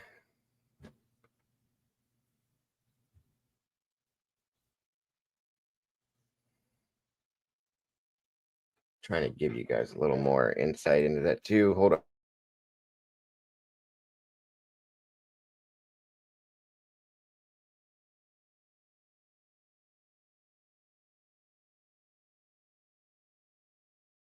Just give you a little more insight into that as well. Great story. Let's see here.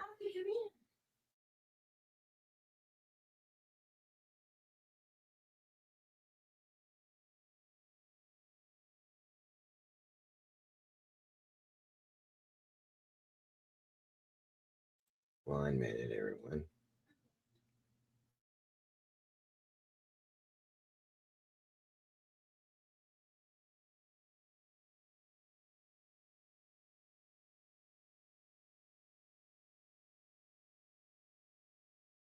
All right, 1 minute here.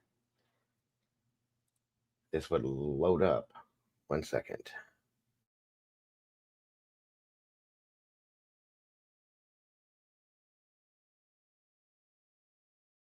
Oh, they can't do that, SRB, unfortunately. I'll show you why here shortly here, but really interesting situation though.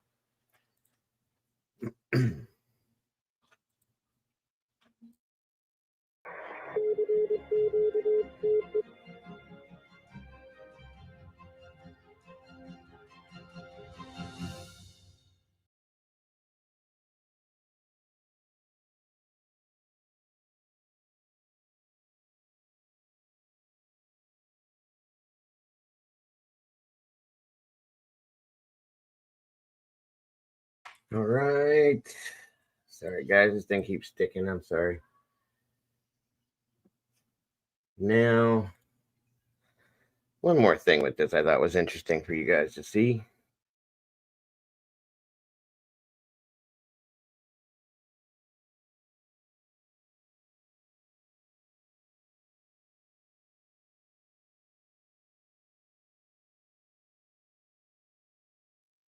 Again, make sure you guys hop over to Mama Bear's side of things. Links pinned at the top of the chat. Hit the like button, subscribe, and hit the notification bell on that, if you will, please. And thank you. I appreciate that so very much.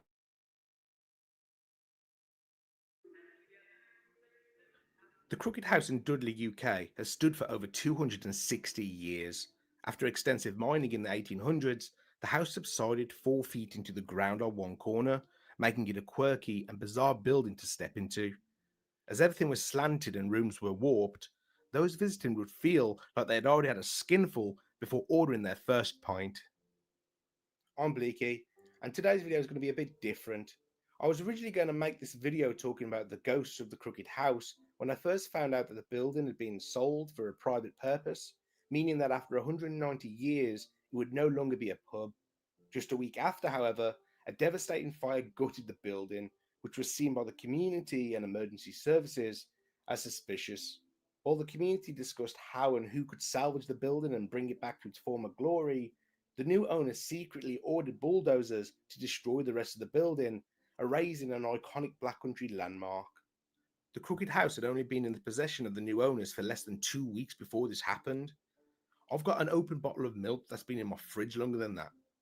With detectives now treating the fire as arson and many things not adding up, I thought I would not only tell you about the ghosts of this historic building, but document the unbelievable events of the past few weeks and those involved who are seemingly more crooked than the beloved heritage site.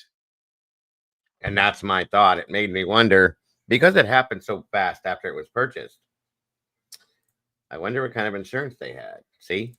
There you go.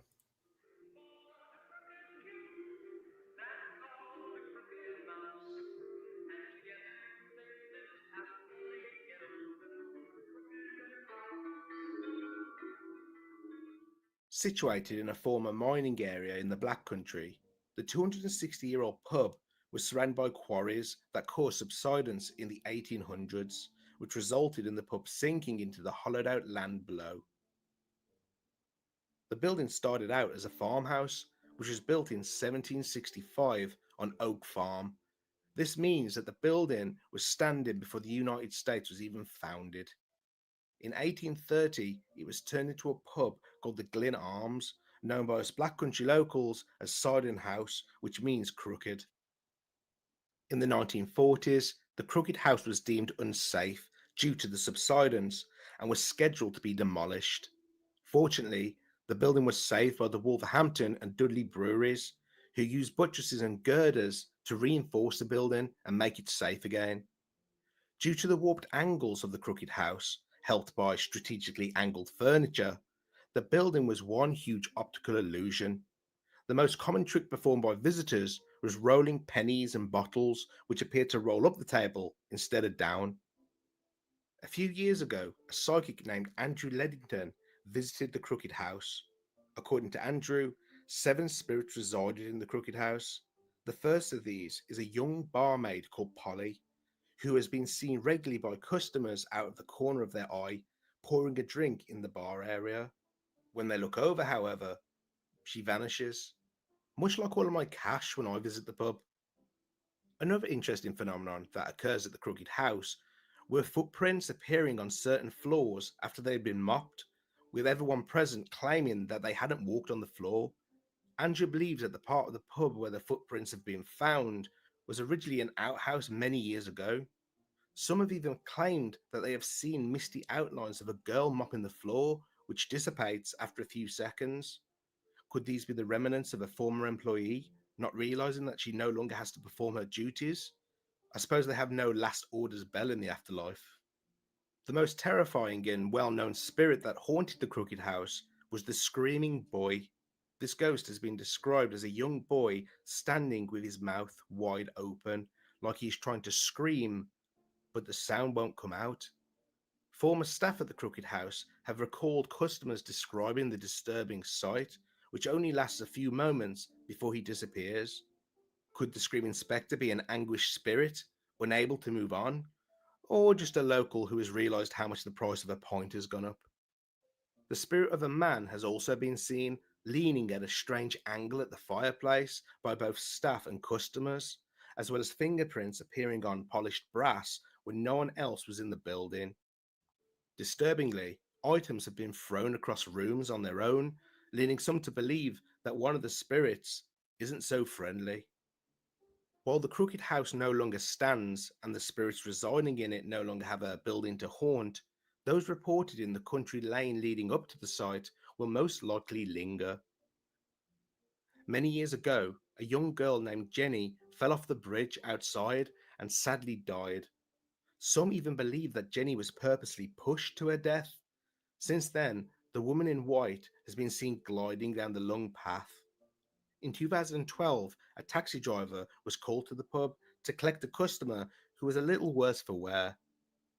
As he navigated the dark road, however, he was chilled to the bone to see a young woman in a flowing white dress gliding ahead of him. As the headlights pierced straight through her, she slowly turned her head to look at him before fading into nothing. When the taxi driver arrived at the Crooked House, he was white as a sheet. After sharing his story, Wayne Penn, the owner at the time, told him not to worry and that he had seen the spirit of a young girl who died on the road many years ago. Oh, just a ghost floating down the road in the dead of night. Yeah, that's nothing to worry about. In 2008, a paranormal investigation group visited the Crooked House. At around 1:20 a.m., one of the investigators was standing in front of the closed door to the left bar room when the door began to suddenly vibrate as if it had been kicked quite hard. The room was checked straight away, but no one was inside. Because of the extreme angle of the building, the weight of the door, which would have swung open if left unlatched, made it impossible for it to vibrate in the way that it did and for as long as it did, even if kicked with a lot of force. While the ghosts of the Crooked House lingered for hundreds of years within Britain's most quirkiest building, a series of sudden, tragic, and alleged corrupt actions earlier this month resulted in the unforgivable destruction of a much-loved building. 2 weeks ago, Marston's Brewery sold the pub to a couple who own 8 Farms Limited. One of them is also reported to be a shareholder and former director of Himley Environmental Limited, which owns the quarry and landfill surrounding the land of the Crooked House. The reason for the sale was reportedly due to a break-in where the property was damaged and Marston's didn't want to pay out to make it operational again after 190 years of serving as a pub. At around 10:30 p.m. on Sunday, the 6th of August 2023, fire services got a call that the Crooked House was on fire. What I remember instantly that, made this Michelle. suspicious was the ferocity of the blaze, as it had rained all day. Yep, welcome to the British summer. To achieve such a That's what I believe it is, Alicia. That's why I think, okay, it's sad because it's such a landmark, but I think they wanted the land. In turn, they bought it. And then all of a sudden, there's this mysterious buyer, and then they bulldoze it rather than try to rebuild it. You see what I'm saying? So therefore, I think that's what happened here. And that's really sad because this is a massive landmark, and it was. And it was part of the history in this area in the UK. You know what I mean? So it's sad. Mama Bear says the land is worth more than without anything on it. See? Bingo. And that's what it's all about nowadays. History doesn't exist anymore. They don't care about things anymore. You know, the fact of what it stood for, what it was about, they don't care. It's just the land itself is worth more, like Mama Bear just said, with nothing on it. And that's sad. That's really sad. flame, some have claimed that a decent amount of accelerated Oh yeah, makes sense. So they torched the building, probably collected a bunch of insurance. Now they will make money off the land and whatever else they can do with it. 100%. Bingo. Great point. And I'm sure Mama Bear agrees. Here's what tells you that it was arson, obviously, and then how. such a flame, some have claimed that a decent amount of accelerant was spread throughout the property. After the fire, a spokesman for Marston's Brewery said, "We are shocked and disappointed to learn about the fire, which has caused so much damage to a landmark building that is so well known in the area." While things looked bleak for the building after the first images were shared on social media, whoever started the blaze made sure that the fire services could not reduce the damage. The thing is they have to prove who was the arsonist, who caused the fire. They can't prove that it was the brewery, obviously, if there's no way to do it. So until they do, there's nobody's going to face it. They'll just call it an arson. And at some point, just like here in the States, they'll move on, unsolved, and there it goes. They bulldozed it, it's over. You know what I mean? It's sad. Beyond sad. As a large mound of dirt and debris was dumped in the country road, making it impossible for a fire engine to reach the building. Another suspicious detail in this case is that... Did you see that? Look, very conveniently, a whole load of dirt damage was dumped in the main road, and therefore a fire engine couldn't get to it to put the fire out, so it burnt. You know what I mean? That tells me once again this was all premeditated. Every bit of this, they knew exactly what they needed to do, what they wanted to do to make this happen. That's sad to me. It's absolutely sad. And debris was dumped in the country road, making it impossible for a fire engine to reach the building. Another suspicious detail in this case is that much of the antique fixtures collected over its 260-year history, including the iconic grandfather clock, had been removed days before the fire. The sudden and haphazard way the building was demolished within 48 hours of the fire appeared to many to be a way of destroying any evidence that would point to arson or to carry out the alleged plans of clearing the land for redevelopment. The local status and history of the building would have made getting demolition approval any other way nigh on impossible. Since the demolition, it has been discussed why the historic building wasn't registered as a listed property, which protects buildings which are considered to be of national importance due to special architectural. Bingo. I mean, come on. They removed all the antique stuff. Everything that was worth money was taken out. Everything removed. They dump dirt in the middle of the road, and there's accelerant everywhere. Please, come on. This is ridiculous and very sad for the people of this area. This is part of their life, their history, and now it's gone because somebody is greedy. Once again, greed.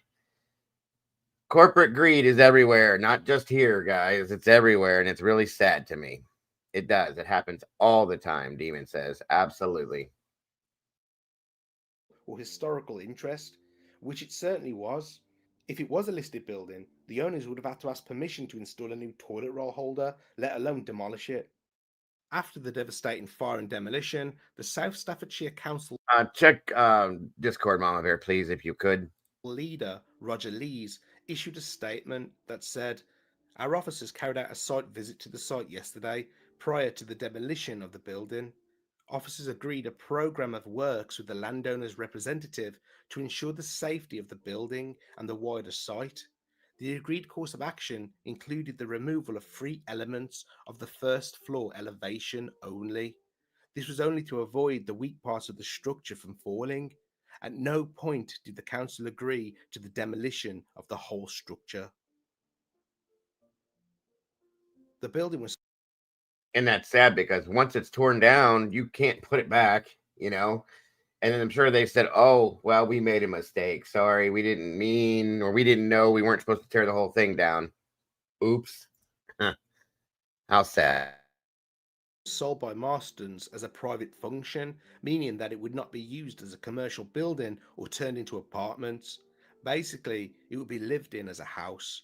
But as it was quickly demolished by the owners after the fire, many alleged that the couple purchased the house with the intention of knocking it down and using the land for another purpose from the very beginning. Of course, this claim hasn't been proven yet, with investigations still ongoing. Interestingly, this isn't the first time that the new owners brought a pub cherished by locals, which ended up gutted. In 2020, the couple brought the Sarah Mansfield Country Inn in the Warwickshire village of Wiley. It is reported that they promised to keep part of the building as a pub, keeping much of its original features and turning the rest into apartments. Unfortunately, this wasn't the case, and they gutted the whole building, leaving it an empty shell. After the locals stressed their concerns, work on the building was ordered to stop by the council. Whether the destruction of the Crooked House was a result of corrupt owners or a case of random arson coupled with some unfortunate circumstances such as the time frame from purchase to fire and the road being blocked is still to be verified in the courts. With an overwhelming outpour from the community, the involvement of local MPs, widespread coverage on news networks, and the pressure put on the West Midlands police and fire services to conduct a thorough investigation, the truth behind the loss of the beloved pub will come to light, and those responsible will be brought to justice. As a local lad, I remember the first time my dad took me to the Crooked House.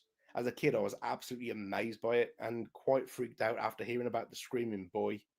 Since then, I've been in there with family and friends and will remember it fondly. While the building no longer stands, the stories of the spirits that called the pub their home for centuries will carry on by word of mouth, along with the legacy of the Crooked House. If you have any information on the Crooked House fire, please contact the West Midlands Police by visiting the live chat facility at www.wmp.org.uk. staffordshire.police.uk, and quoting the incident number 761. And until next time, sleep well, friends.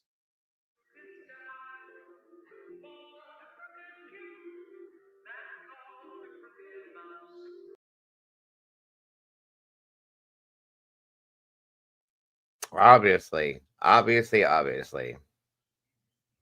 Yeah, this was all, in my opinion, absolute greed. 100%. And very sad. Very cool story, though. I'm grateful Mama Bear put this out. Which is why I tried to follow with that stuff too, because I looked into it a little bit after I saw what she did. Really wild, folks. Really wild. And interesting. But the sad thing is the end result was just basic and unadulterated greed. After standing there for so long, being the icon that it was, being the history that it is, and they just toss it like it means nothing. That's what I hate about this. No, I will probably not sleep well thinking. Good point, Chris. Good point. Still very interesting. Very, very interesting. Thank you again, Mama Bear, for presenting that. Great story. Very interesting piece of history. Loved it. And again, I hope everybody can jump over to Mama Bear's channel once again to hit the like button over there for her. Subscribe if you have not yet done it. The link is pinned at the top of the chat there. One moment here. I want to make sure it's still there. Yes, it is. Okay. 1 second here. What time is it? It's 1:28. Going on our 3-hour mark here. Give me just a minute here. Does anybody have any questions, comments, opinions about anything with the Crooked House situation at all? Yeah, please give Mama Bear a view, guys, on this. Please. Let me see something.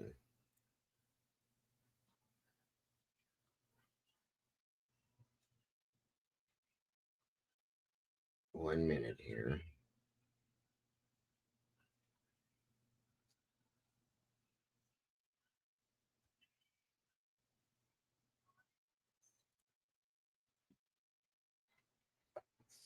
Oh, definitely, Michelle. Very unusual. But like I said, it's clearly evident. They didn't even try to hide what they did. It was beyond obvious. Truly, that they tried to do something. This was purposely done, is what I'm trying to say. There's no two ways about that. No two ways whatsoever. You can't deny it. And if anybody does, that you just kind of have to laugh in the face of it because it's a joke. It's an absolute joke. Just to make things easier, here is Mama Bear's link once again.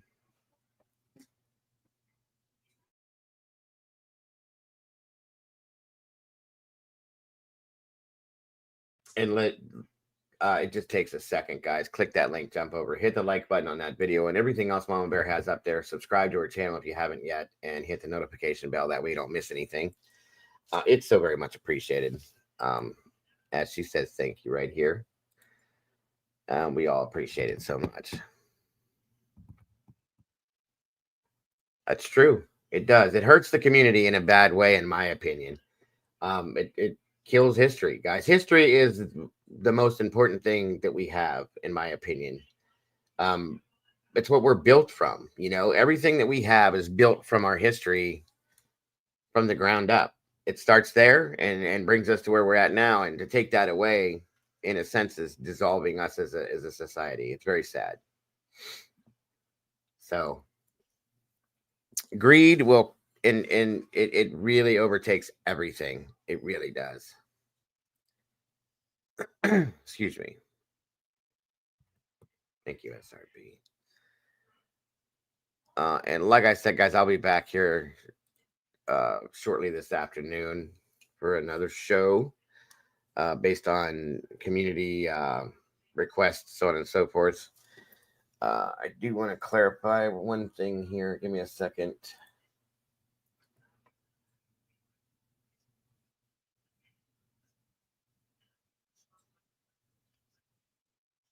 1 minute. As I find it.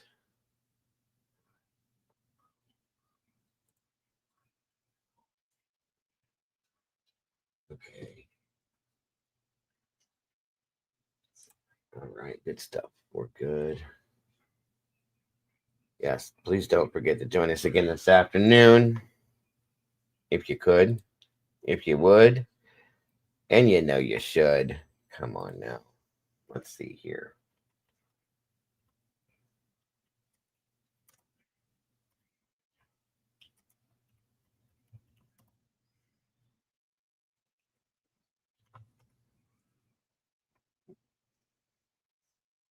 History is the biggest tool for learning. Without it, we stay ignorant. I agree with that, Michelle. Great statement. Very good statement. Um,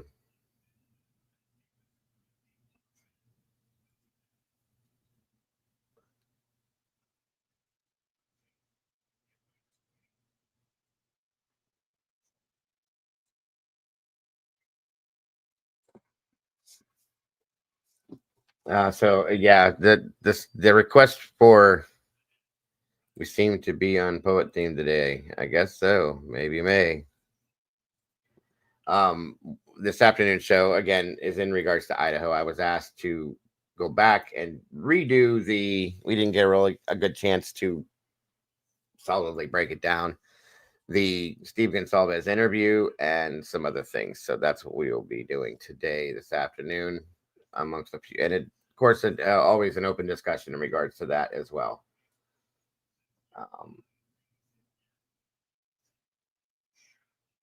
And how what Steve's interview related to the case with. So I'm even not trying to do that to an extent, but it's funny. It is funny. So I think that's gonna do it, guys. Yes, there's a lot in the interview. We're gonna break it down. So it's gonna be a show. Oh, there's no you don't even have to be a firefighter to call it arson, demon. It's just what it is. Absolutely. Thank you, Mom. I'm glad you stuck around for it. Very interesting show. Yeah, I mean, truly, seeing the fact that there was many, like so much, accelerant dumped all over the dirt in the road. I mean, it kind of tells its own story. You know what I mean? So yes, we will be. You too, Michelle. Maybe hope to see you later this afternoon. Well, it won't be too much. It'll just be probably within an hour and a half max. I have to get some things done here, and then we'll be back. We're going to take the Gonsalves interview and break it down little by little. Look into it, talk about it, discuss it, and any documents that may relate to it. If there's any questions on any documents we haven't covered, we'll break that down too and talk about that as well. So I hope to see you guys here for that. Again, thank you, Mother, for joining us today. I appreciate you, Kara Christie. Yeah, right. I have to agree. I have to agree, but that's why we're going to look at it. And with all due respect, of course. Absolutely. So, guys, thank you so much for joining us today. Sorry, Mama Bear didn't get to jump in here with us. Just busy. She's been super busy. Important things to handle, so on and so forth. Yeah. I know. It's interesting, Kara. Thank you for your input, though, and thank you all for that. And I hope to see you back this afternoon, Kara. Like I said, should be within the next hour to hour and a half that we'll be back. I'll have it set up and ready to go. Love to hear your thoughts, opinions. I usually open the panel up for everybody to express their views vocally and hear what you think, and take it that way. So, yeah, it's nothing but propaganda, 100%, and that's all it's been through this whole thing, guys. So, sounds great, Kara. All right, everybody, that's going to do it for the morning show, or this version of the morning show, Copying a Cold Case. I hope you guys enjoyed it. I appreciate you all supporting us, being here, and keeping the channel going the way that you guys do. And thank you again for supporting Mama Bear in her premiere for today, the Crooked House fire. We appreciate you very, very much. Thank you to the Blue Crew, the mods. Cannot do this without you guys. You know we can't. So thank you for that. Hope to see you all this afternoon. Mods, we can jump in like we do after this here quickly, just for a short period of time. And everybody have a great day. Don't forget to love yourselves, love each other. Don't change a thing. You guys are the beautiful people. And don't forget, folks, if you can't trust yourself, who can you trust? Here we go. Take care, folks. Bye-bye.